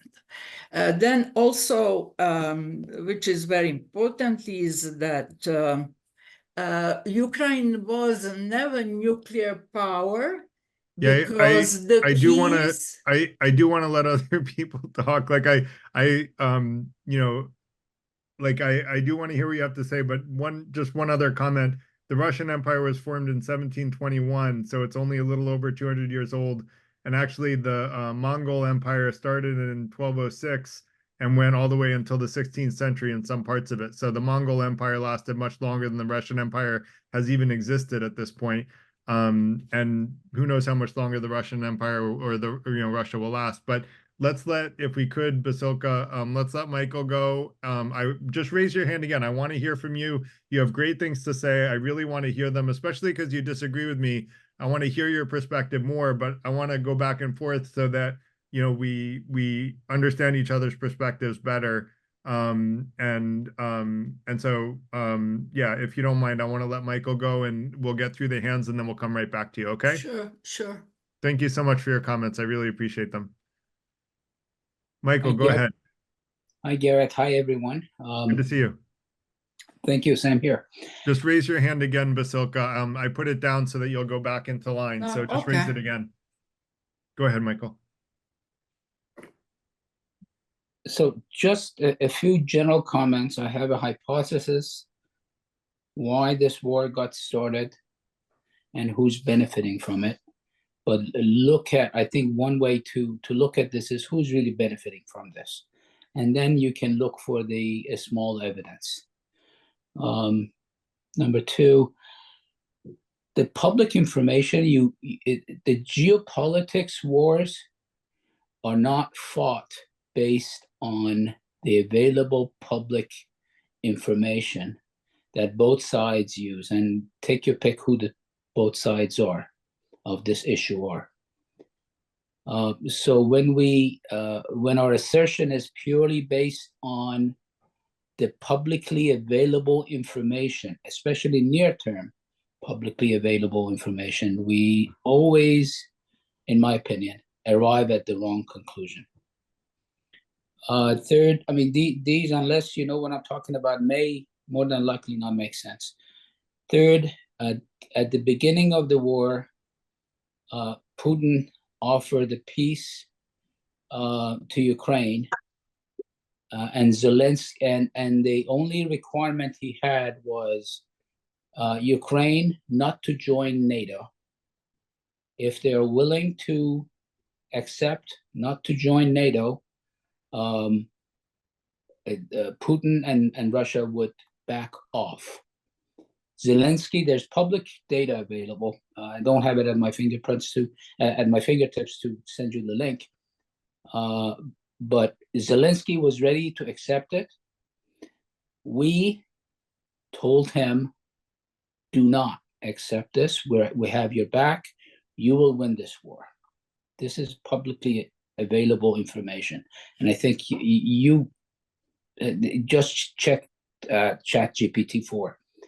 Should be able to give you that information right away. Bottom line, I have a hypothesis that the people don't go to war based on fairness or unfairness. They go to war or take these types of large actions because of geopolitical advantages, economic advantages, and military advantages. And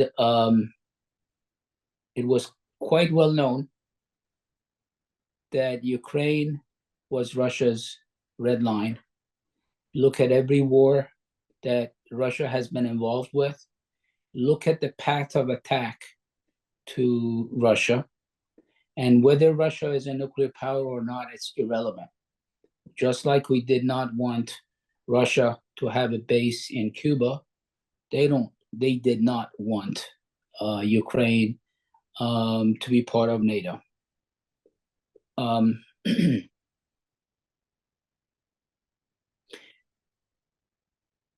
The primary thing that keeps ringing in my ear, and I posted this way back when, since then I've only shared it with some of my closest colleagues, is pivot to the East.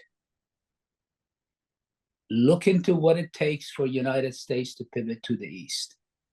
First, understanding what the terminology really means, and then what it will take for United States to be able to concentrate on the biggest, not enemy, but certainly a competitor, which is China. And one more element, Biden made a comment, very unusual. Putin had just gone to China, pre-Olympic events in China, met with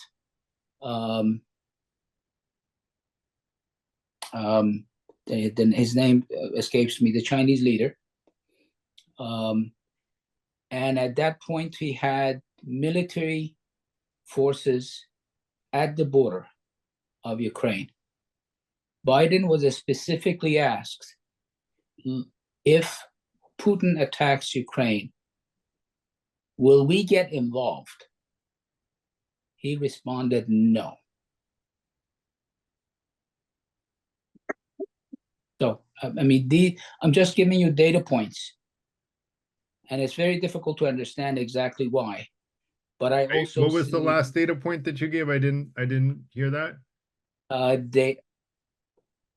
Biden was asked specifically, if Putin attacks Ukraine, will United States get involved? He responded, no. That's even that's one of the interviews. It was not an interview. I think it was on the White House lawn that they asked him that. And he responded, no, we will not. This was pre-attack on Ukraine. So in fact, the following week, Russia attacked Ukraine. This is a three-dimensional chess game. If we play based on two-dimensional data, there's a third dimensional we don't understand. I see this as a bigger move.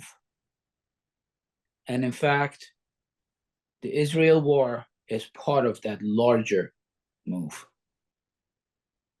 So maybe you and we can have this conversation on a one-to-one, but I don't feel comfortable sharing that here in a public forum.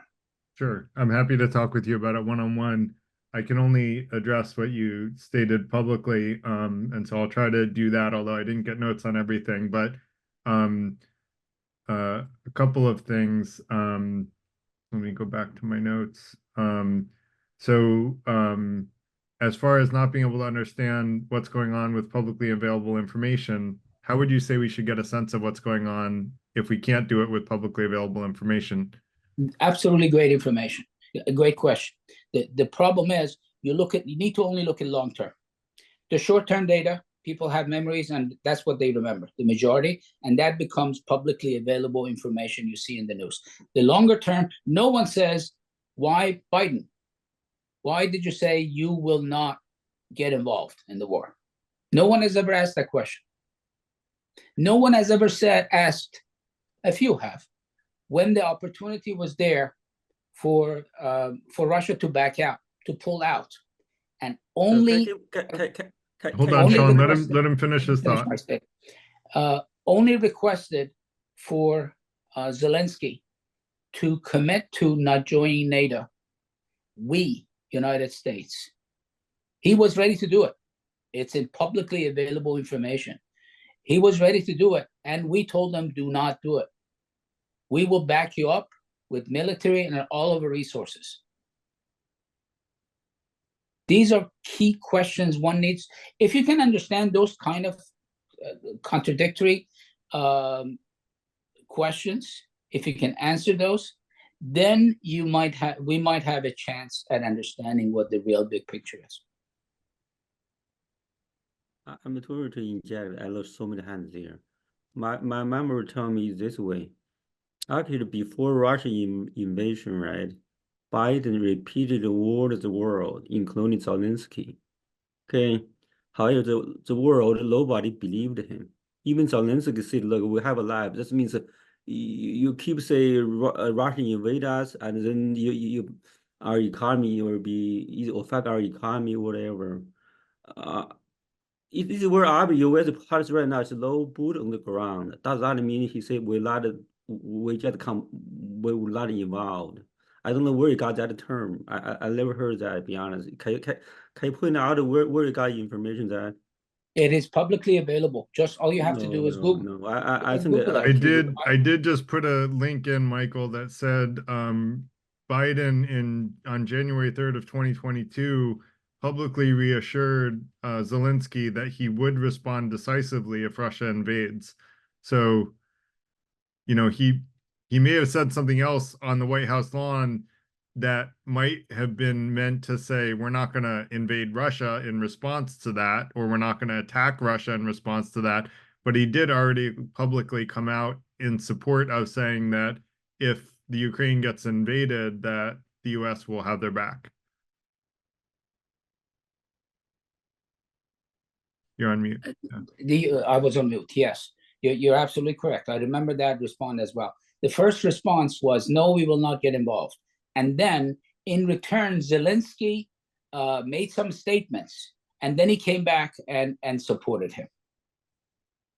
That just do a broader search than that. I remember all of this. Can you put the link in, just because like I can't search for everything and host at the same time. So if you don't mind putting links in to back up what you said, and then people can look at them in the group, and hopefully the Brain Trust can take looks. The other thing you said is that people don't go to war based on fairness. I will agree with you. Historically, you know, they don't go to war on fairness. And that's why no one defended Tibet, because, you know, even though it was unfair for China to invade Tibet, Tibet didn't have oil. Tibet didn't have, you know, anything that anyone else in the world felt like was worth defending. But the reason that I say we should defend countries like Tibet is, you know, if a pacifist country like Tibet doesn't get defended by people who do have the militaries to defend them, then they will lose their autonomy and pacifist countries will be no more. And in fact, my hypothesis on how to end unjust wars relies on defending all of the free and fair countries that are not violating human rights. And in doing so, we can literally end war on earth, unjust war on earth. So I would argue we should, as citizens of the world, we should demand that the only reason for war is based on fairness, and there should be no other reason for war. And we should get rid of any government that decides to do otherwise. I agree, but it hasn't worked for. Oh, I agree with you. Look, I'm a realistic idealist, Michael, and you're absolutely right about, you know, war from the beginning of mankind up until today. I'm just hoping that the future will be brighter and better, and I'm trying to do what I can to influence it in that direction. So that said, thank you so much for your comments. That was all I got the chance to take notes on. Let me just quickly comment on this. Yeah. Ukraine conflict. Why? Okay, no, that wasn't it. The Biden. Okay, let me get back to you on that. Yeah, come back. And Richard, go ahead. Yeah, we have a bunch of hands up, so I want to get through. Can I just comment on one point that Michael has raised? Yes, go ahead if it's quick. I think the first point that he raised is the most compelling, and that really shows hard evidence why the war is there. Who's benefiting from the war?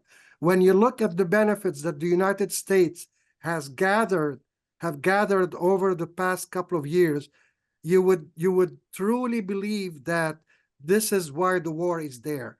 I mean, at least it's benefiting the US. When did we ever think that Sweden and Finland and perhaps other countries would want to join NATO? They've always been resisting, but now with the war, they feel threatened. So obviously, and look at the arm industry. Who's selling? Who's producing? Who's benefiting? China is not really supplying the US manufacturing and the French and so on. It's the local industry in the US and in France and in Britain that are benefiting galore. So when you think of that, then you understand why the US really want this war to perdure and to continue. So I'm confused. Why does the US benefit from having more countries join NATO? Because they are NATO. They are the head of NATO. They've been screaming. Yeah, but why have a bigger club, right? The NATO club is already so big that pretty much ain't no one stopping NATO at this point. Like why have, you know, why create a war that costs, I mean, how much money has, you know, the Ukraine crisis cost the war, the US, you know, why would that be in the US's interest? Well, that wasn't if I may answer that. Yeah, go ahead, Michael. That wasn't the primary reason, but it was a side effect benefit. Yeah, and that's why the war is still on. I mean, when you think, I live in Canada, and Canada has been not blamed, but to some extent, that they're not really contributing enough to NATO. Look at the situation now. Germany has instantly devoted $1 billion for arm production and supply to NATO. This is where the US is benefiting. They've solidified their Western allies like they never did before, because Canada was saying, oh, we don't need NATO. We're fine. We're in peace. But Roger, now you can't. Yeah, go ahead, Michael. You're on the right track, but you're seeing that you're mistaking the tree for the forest. Okay.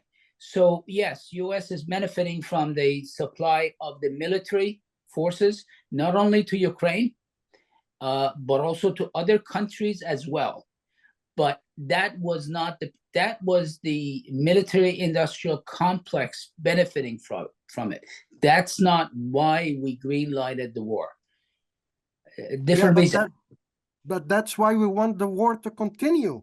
That's That- what I'm saying. No, a We different could- we reason for could that. force- My thesis is different. We could force the Ukrainians to have a peace treaty with the Russians and They end were the ready war. to admit that. They were ready to accept it. We changed their mind.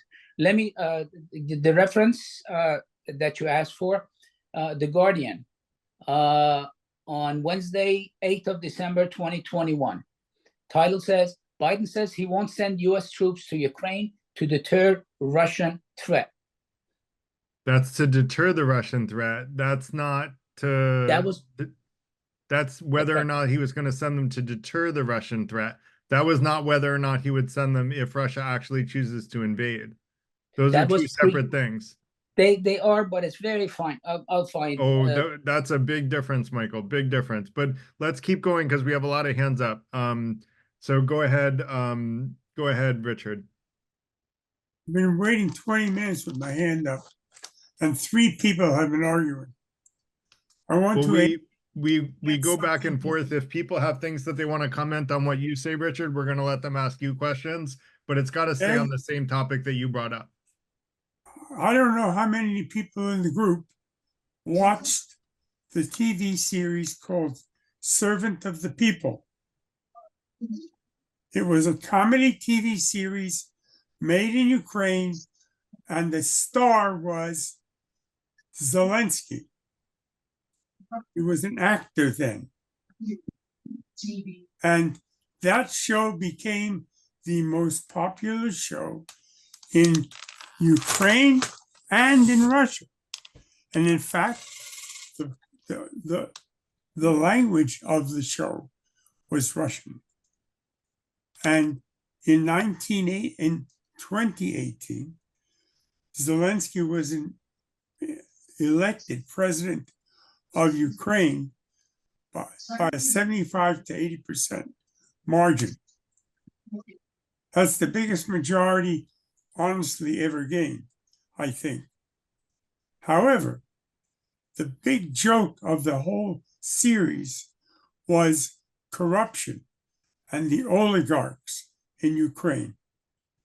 And the oligarchs in Russia and Ukraine were both owned by the oligarchs. These oligarchs dominate the Russian economy and dominated the Ukrainian economy. In Russia, the oligarchs are a huge piece of the GNP. The gross GNP of the Soviet Union, of Russia, is less than that of Holland. But the oligarchs have billions. If you look at pictures of the largest yachts ever built for private individuals, they're all owned by oligarchs. Half of London real estate is owned by oligarchs. Half of the buildings that are empty in Manhattan are oligarch owned. The oligarchs in Russia and Putin were earning lots and lots of money that way, or rather stealing it. When they saw that the Ukraine threw out the oligarchs who were ruling it, they put in Zelensky, who was anti-oligarch. And so they felt threatened. And I felt that is as big a threat to the Soviet Union as anything else mentioned tonight. Richard, may I ask you, did you say Ukraine had oligarchs? Absolutely. You should have seen the show. But that's true in Ukraine. Ukraine was ruled by oligarchs. It was run by oligarchs through corruption. That's the big issue. Before Zelensky came into power, so voted in. Before That's Zelensky, right. before Zelensky. In reaction to that. Yes. And in fact, the issue of the oligarchs was why Trump was impeached the first time. Can you go into that in more detail? What do you mean by that?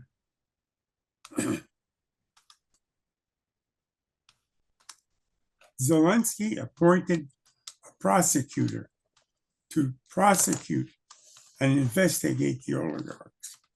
That was in 2017 and 18. And Trump wanted him to make those investigators investigate Trump, investigate Biden through his son.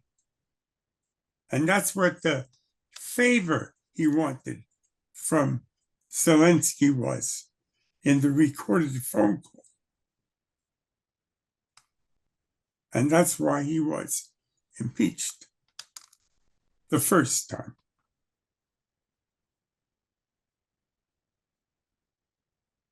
Yeah, this is really interesting. I had not heard about the Ukrainian oligarchs, so thanks for bringing that up. Yeah, it seems like the whole Zelensky, movement is to limit the influence of oligarchs, and actually they passed campaign finance laws so that oligarchs wouldn't be able to have an oversized presence in political elections like apparently they used to have before that. Ironically, in the US, we're allowing the oligarchs to have more political influence here, so we're getting less free than the Ukraine is. But there's that. That's another topic for another day.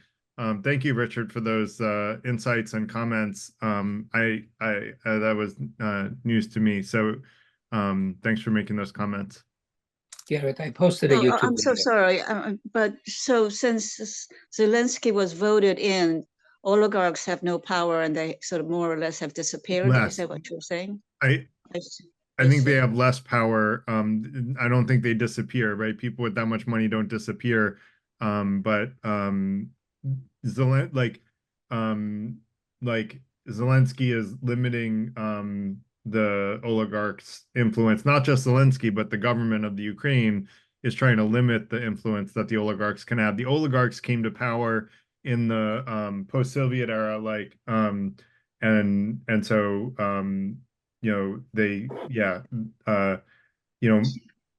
go ahead.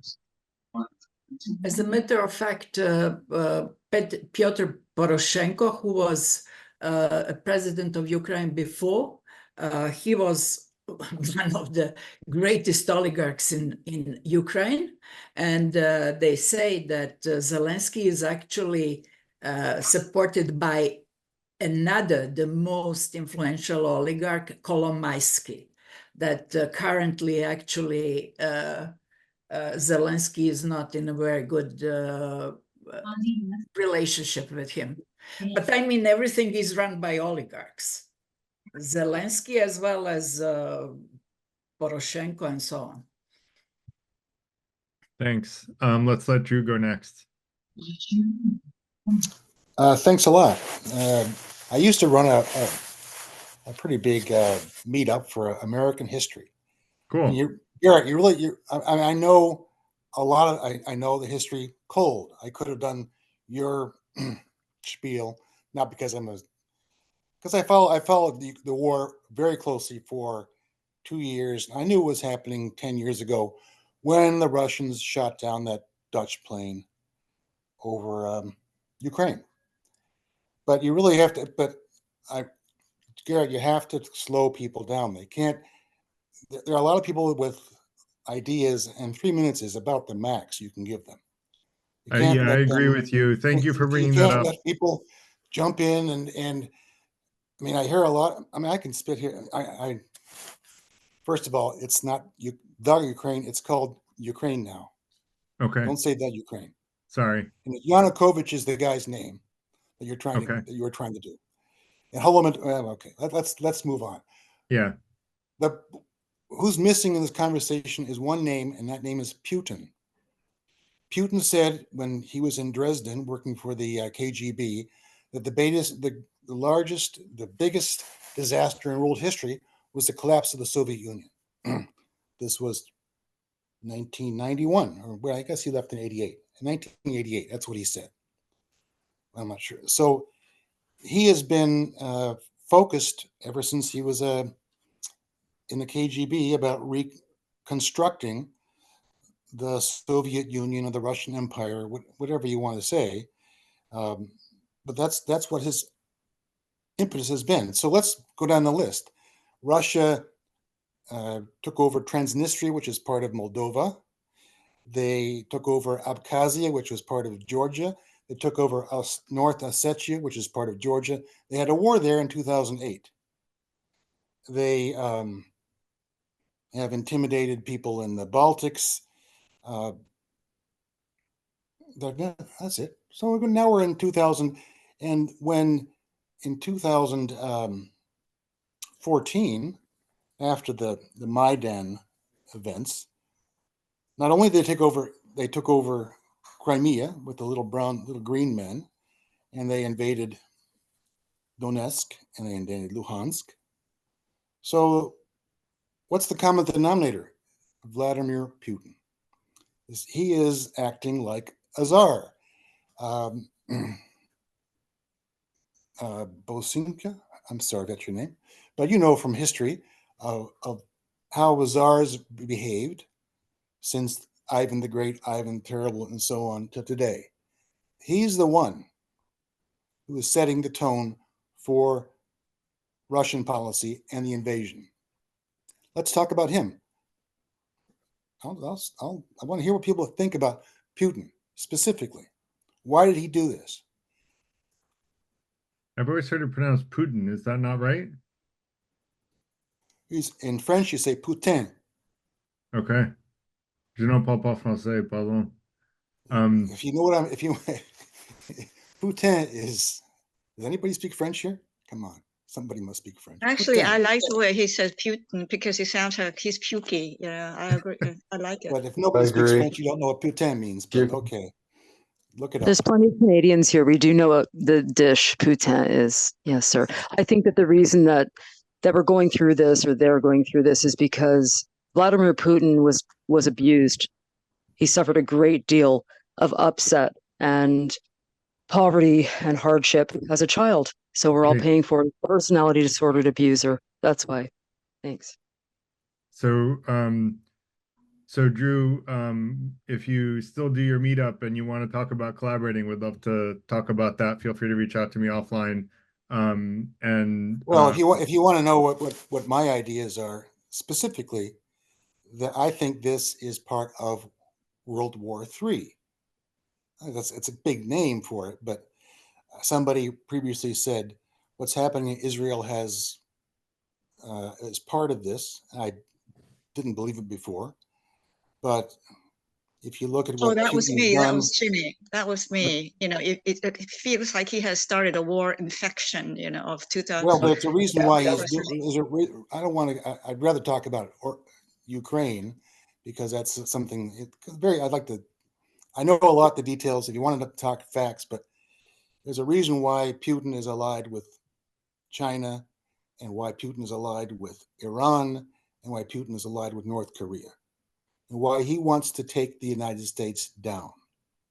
That's what he wants to do because that's his resentment from 1989.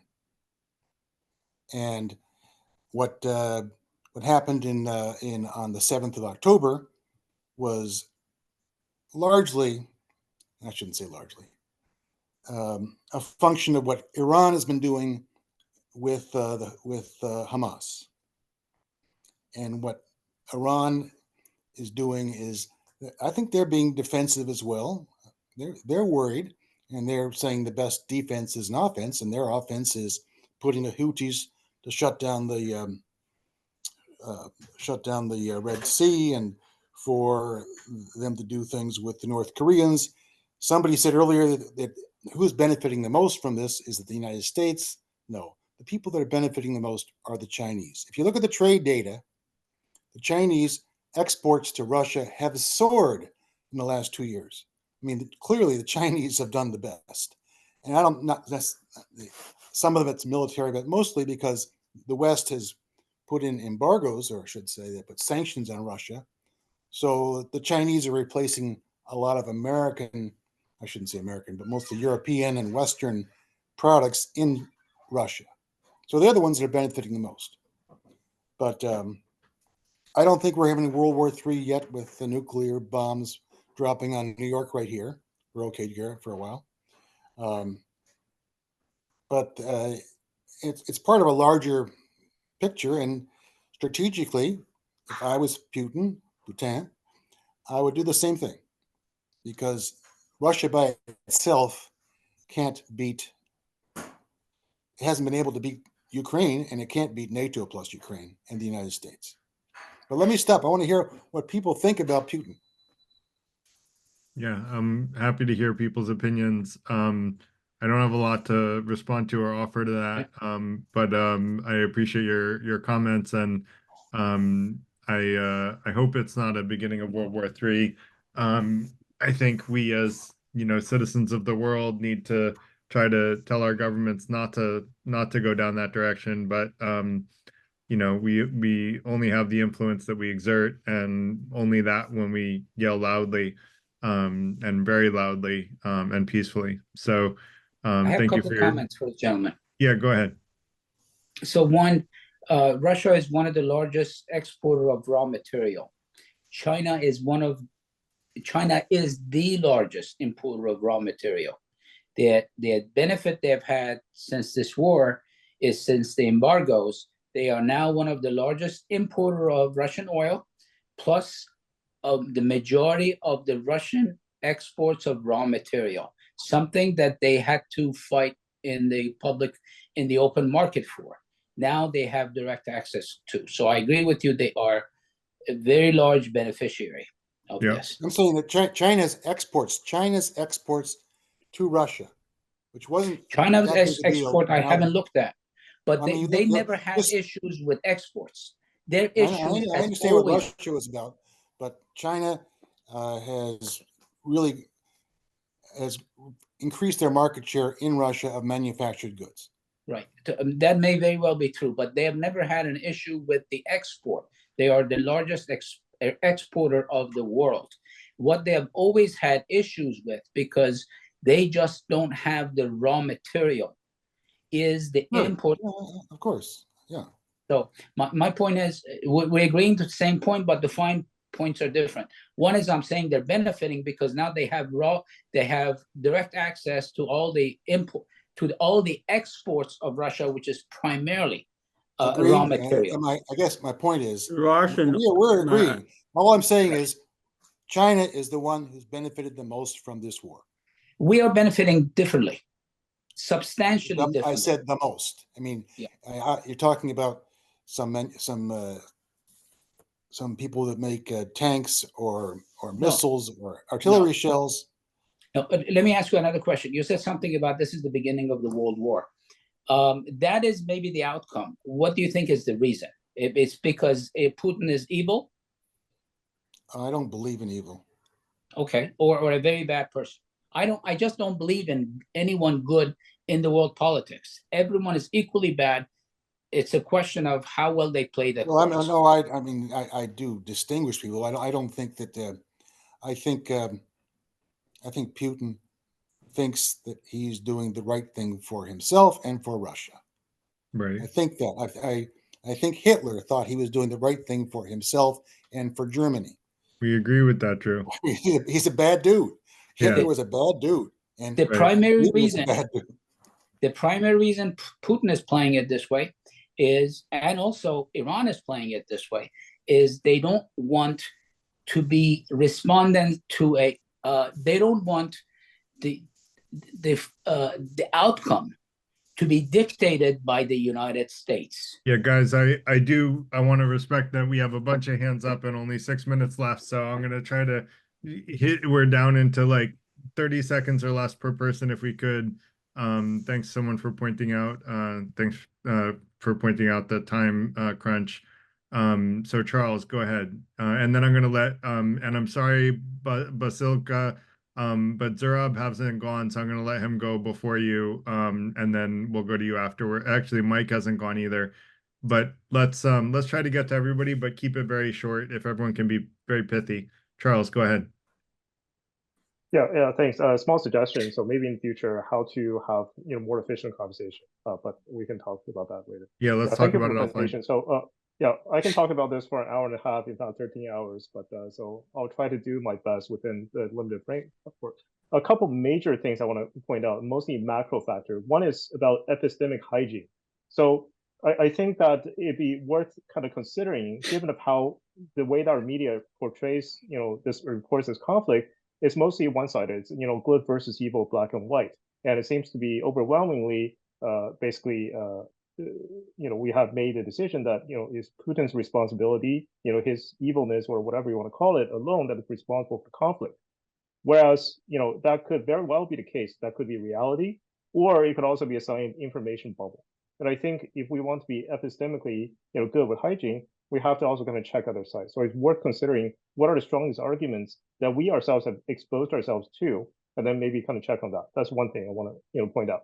The other thing is I want to also kind of bring in the history of recent conflicts, especially U.S. conflicts, into the equation.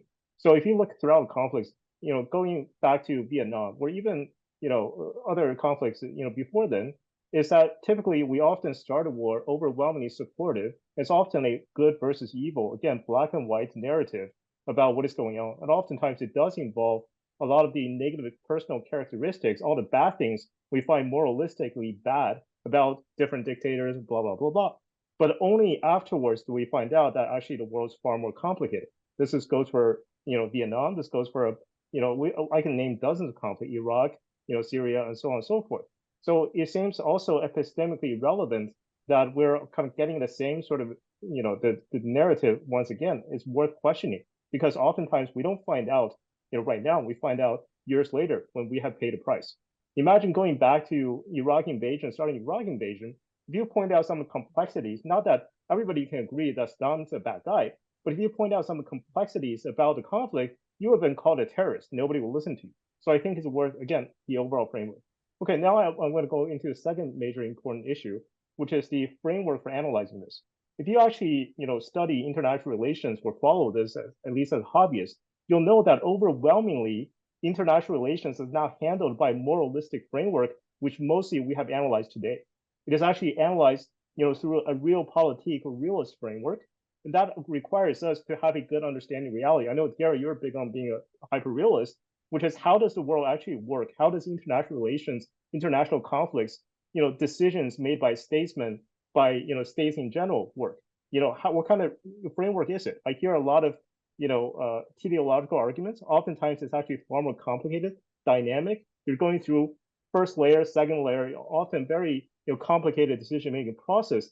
And our framework for good versus evil is incredibly insufficient, and by history, oftentimes misleading, and often used to drive a certain narrative. So that's another major, I could, of course, expand that for an hour, but I don't think we have the time. So that's something to consider. Another thing I want to point out is as far Charles, as if you, Charles, I gotta cut you off. You only have 2 minutes. Sure, What's I'll that? wrap up in 30 seconds. I'll wrap up in 30 seconds. So if you, want to know if there are other alternative voices that provide more detail in the conflict, nobody's saying Putin's good. There are actually many, many statesmen, including, I can name a few. So one of the premier international relations analysts, Mearsheimer, I had posted this comment before, George Kennan, the architect of the containment strategy, often considered the greatest American strategist 20th century, has called NATO expansion in this conflict a terrible idea. So there have been many people predicting this for 15, 20 years, warning our government not to do this, that would potentially lead to a conflict with Russia. So that's another thing. The other thing, I mean, some of the other Charles, stuff, no, I gotta cut you off, my friend. Like I got three. I'll talk to you more on hands Sunday. up. I'll talk to you. We have Sundays to come talk, to the but I online just wanted- community. We will continue the conversation there because everyone has plenty to say. Let's come to Discord, folks, and let's continue to talk about this because you guys have presented a lot of stuff. I went very far back in history because I wanted to get a full historical context, but I don't think I went deep enough on the more recent stuff, and I apologize for that. But I appreciate everyone bringing it up. But I want to let Zurab go, and we're going to go a few minutes over tonight. I'm going to try to let everyone speak, but just really quickly for each one of you, please. Yeah, good night, everybody. I'm from Georgia, but I live in New York, and it's really a very big question because I was teacher of history, and I know it's really, we have to split this one. because an historical part, how is today, how was after Soviet Union destroyed. And I have to tell one question, one stuff about really Putin is #1 enemy, not only for Ukraine and Europe, for Russia, because one Putin like this one, yeah, one crazy guy. He's 23 or 25 years on the government of country. Maybe this is absolutely crazy. Unfortunately, this is unfortunately only for Russia, in Russian society, because a lot of nice people, I have a lot of colleagues who lives in Moscow, St. Petersburg, and they have very hard life right now. Of course, they cannot talk, they cannot write about this one, but I know they have had absolutely hard life in last these 2-3 years. Also, I have to tell about Russia and Ukraine relationship. Ukraine always was divided two parts, like mentality, language, culture. It's East Ukraine, always which one was under influence Russian Empire, and also West Ukraine, Lvov, and this part, which one was under influence Poland, Polish, Polskie, Litovskie государство, it's Polish-Lithuanian, like empire maybe, and after Austria and Hungarian Empire, after some lady told about the Bandera story, is absolutely right and is very sad, absolutely, because Bandera was #1 practically close person for Hitler in this very crazy time, unfortunately. Very hard time was after destroyed Soviet Union. I was in Ukraine a lot of times, of course, in Crimea. In 1993, a lot of people, they were waiting war between Russia and Ukraine, because Crimean society, mostly they are people with Russian nationality, Russian mentality, and with Russian language. Yeah, and they absolutely, they always wanted to be close to Russia. It's absolutely, I'll tell just few words, and it's very sad what happens between Russia and Ukraine right now. For me, like person who grew up, who was born, sometimes I'm joking myself, made in Soviet Union, USSR, and this country was killed each other. Maybe on the political level, sometimes blah, blah, blah, it's okay, but they began killing each other. It was really unbelievable for me. And I wish this war will finish soon, because thousands and thousands of people died for this crazy Putin and for this dirty politics. Thank you very much for everybody, and have a good night. Thank you, Zurab, and I hope the war ends soon too. I wish it had never started, to be honest. And the part of the reason that I think we should support the Ukraine so much is that I don't want more wars to happen. And I think if the free world defends every country, then wars are less likely to happen. So that said, Mike, go ahead. Real quick, please, because we're already over. Real quick. Mersheimer agrees with Drew. Tom Snyder agrees with Boslishka. There's enough corruption on all sides to share, including Biden. If you want to find out, there's a piece of paper that says that Russia has a 99-year lease on Crimea, but who did they negotiate that lease with? The person in power, with some power at that time, but maybe not in power right now. Everybody's in power. Everybody won. Everybody lost. Everybody thinks they won, has no way to hold on to their winnings. A vignette that tells what's going on. Underlying this thing, there was a lot of nuclear weapons when the Soviet Union fell in Crimea, in Kiev, in Belarus. But one of the problems with those nuclear weapons is batteries not included. And the batteries have to be changed every 6 months, and the thing has to be recalibrated. It's not like a grenade that you drop out of an airplane. It's a complicated instrument. And so Russia knows how to operate it. Nobody in Ukraine, and even our atomic experts, don't really know how to operate it because we didn't have the prints. So they negotiate a lot of stuff to get Ukraine, to get Russia to transfer those atomic weapons. So so I won't go into all the details because I don't know half of them I don't know. But there's enough going on that everybody's got dirt on their hands.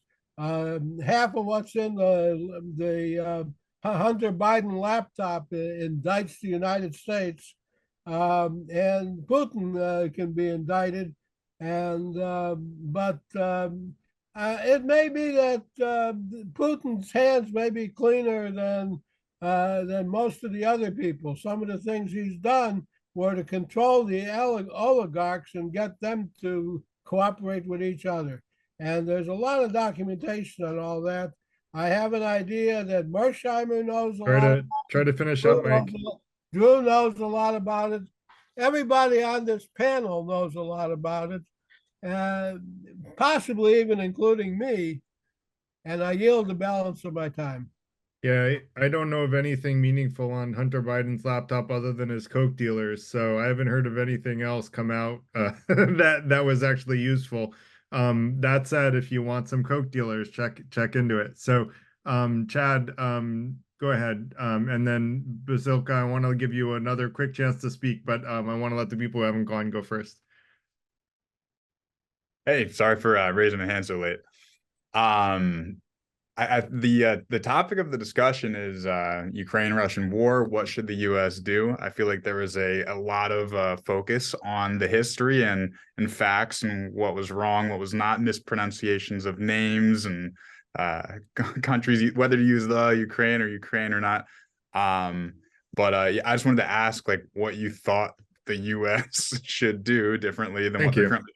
That was the whole point of the discussion. I feel like it was derailed entirely, and that was never discussed. There was I did try to say what I thought the US should do, which is that we should unilaterally, along with the free world, support the Ukraine in order to say the era of unjust invasions is over for the world, and we should bring about an end to unjust wars by unilaterally defending anyone that is invaded by anyone, including if they're invaded by the US, I even said. So someone in the comments said that you know, I'm feeding a US narrative. How many people feeding a US narrative say that the Europeans should have gone to defend Iraq against the United States? Like what US, you know, US centric view says that? I'm sorry, no. I was one of the few people, and Charles mentioned that someone would be called a terrorist for being against the Iraq war. I was not. I was very much against the Iraq war, and I was the only non-pacifist I knew that was against the war.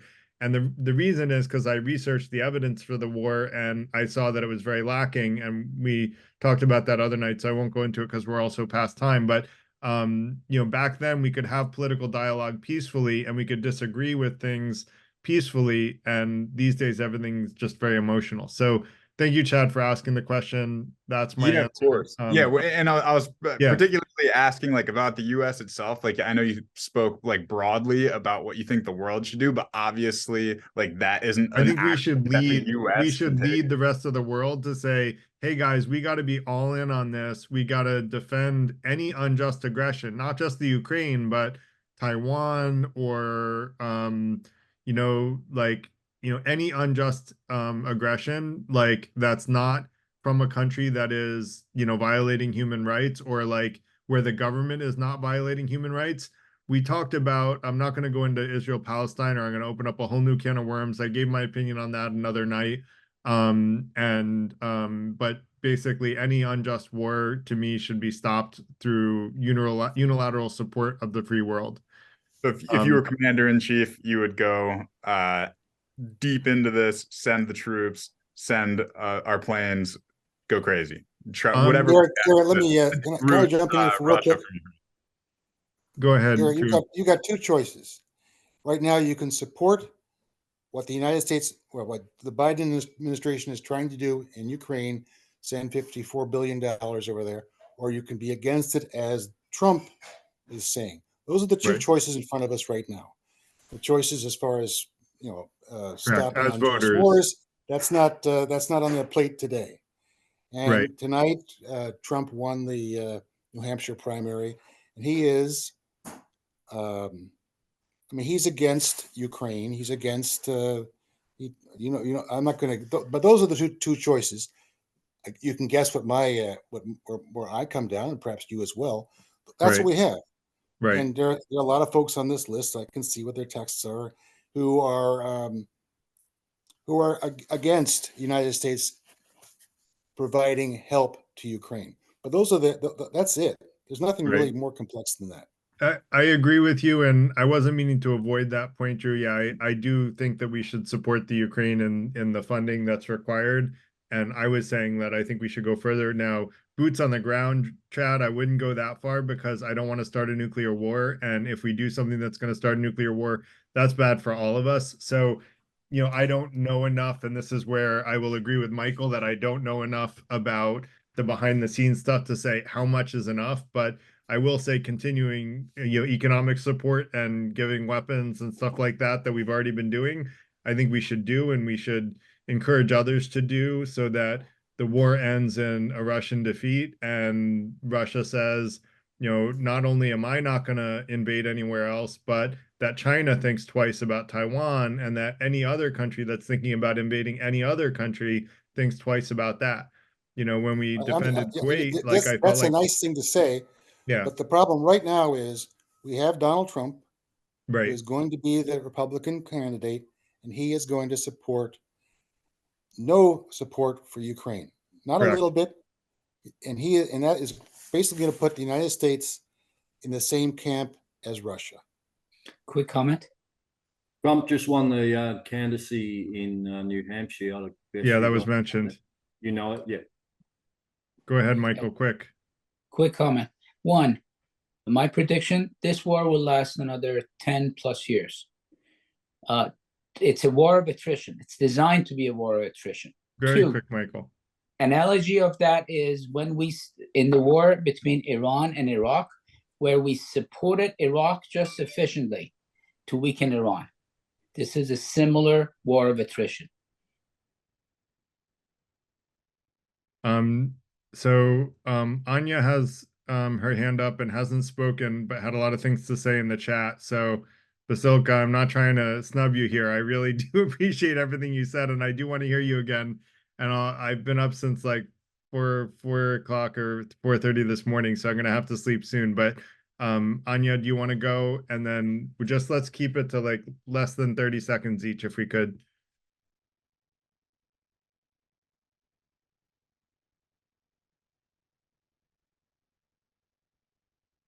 Anya, did you want to say something?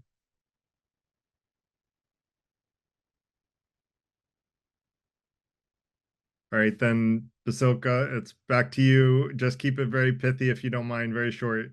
Okay, I mean, this is, we see that discussion is, could be much, much longer than this time. So we should continue, by the way, come to the online community, because I want to keep tapping your brain, because you have a different perspective than me and I want to learn from it. So if you could come to the online community in Discord, I'd love to continue to chat with you there.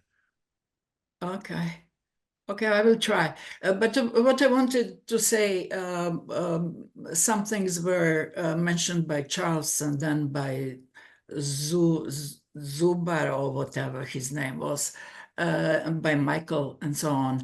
I mean, Ukraine, yeah, it's very actually useful to see what Professor Meschheimer has to say. I mean, this is geopolitical stuff. And it is important to know that Ukraine is a divided country. That eastern part, as Zurab said, is pro-Russian and Western is pro-European, and that in all the elections they were one pro-Russian, one pro-European, and so on. And regarding so it was until 2014, it was evenly spread between pro-Russian presidents and pro-European presidents. And now what Chad said, I would say, because the question was what US should do. I would say that US did everything possible in order for Ukrainians and Russians to start the war. Because in December 2021, Russia said, as Putin said in 2007 and so on, that there is a red line, that Ukraine is not going to join NATO. If they do, Russia will resolve it military means. So the only thing Ukraine had to say was that they are not going to join NATO. And then we haven't mentioned Minsk agreements, and all the European leaders said that they were disingenuine, and they signed the Minsk agreement exclusively in order for Ukraine to get Western weapons and so on in order to start a war with Russia. So US did everything in order for Russia and Ukraine to start the war, and now they just have to continue, and then not too far in the future we could end up in a nuclear war, and then afterwards we are going to Stone Age, of course. What did the US do to get the Ukraine sponsor coup in 2014, even in Yushchenko color revolution with Yushchenko in 2004. In 2014, you have a number of proofs. Victoria Nuland and so on and so on. Fuck you. Do me a favor, put your links to that in the Discord chat about objective sources that say the US sponsored a coup. I couldn't find independent sources. I saw Russia supporting sources saying that, but I couldn't find independent sources saying that. So that said, let's definitely continue in the online community. I'm sorry, Charles, I'm 15-20 minutes after when I'm supposed to be asleep. I do have to shut down, but I want to thank everybody for coming. Would like to Charles, I think the idea of creating a Google Doc is a great idea to continue it, but I would say let's put that in the online community in Discord, and then we can have people sort of put sources. I think it's a cool idea where we could kind of crowdsource ideas and sources, and then we can fact check each other to sort of communally come to a better view of the truth. I think this will be a really cool experiment about a politically divisive subject, and so I think that's an awesome idea, Charles. Let's do it. And I'll create the Google Doc in my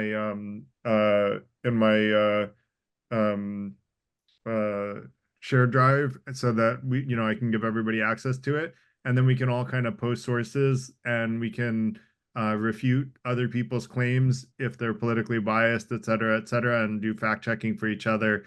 And I think that's part of what the FTI is all about, is seeking truth. And let's all remember that we might be wrong, and to admit you're wrong with good judgment just makes you immediately more right than you were before. The only time we're really wrong is when we pretend we're right when it's really clear that we're wrong. And so let's all look at this with this truth-seeking perspective. And I would love to work with all of you to get closer to truth together through our communal effort. And I think the idea of a Google Doc would be great. And if we could create something that is compelling and definitive that we could share more broadly, maybe we could get closer to the truth for a broader community by doing that. And maybe we can start this as a trend for our topics, as creating a Google Doc on the topic. I just want to thank everybody for the great comments, for the diverse perspectives. Really, been a very interesting conversation. I learned a lot, more even in the conversation than I did in researching, which is, both good and bad. I'm sorry that I didn't, I'm sorry that I didn't present more that I found more compelling, but I think the community wins in the educational concept or in the educational competition tonight versus my own research. So I appreciate you all teaching me tonight. I hope I presented some stuff that was educational for some of you, but I didn't cover enough, like I said, of the more recent stuff, and I'm glad that we did in the conversation. So thank you all for that. Hope to see you guys next week. It's not going to be me presenting. It'll be Carl Iglesias. And so if anyone has topics that you want to present out or other topics that you want to have us cover, feel free to reach out to me on those through the online community or through Meetup, however you prefer. So again, Well, thanks a lot. I do certainly appreciate Garrett for all you've done. Thank you. Ginny, and thank you for coming up with the topic idea. You were the one that gets credit for the topic idea. It's a super important one. And so thanks everyone for coming in from all around the world. And please invite your friends to come in the future. And thanks again, and hope you all have a great rest of your night or morning Thanks, or Garrett. day or whatever it happens to be, wherever in the world you are. Okay, good night. Thank you. Good night, everyone. Arigato. Bye-bye. Bye-bye. Good night.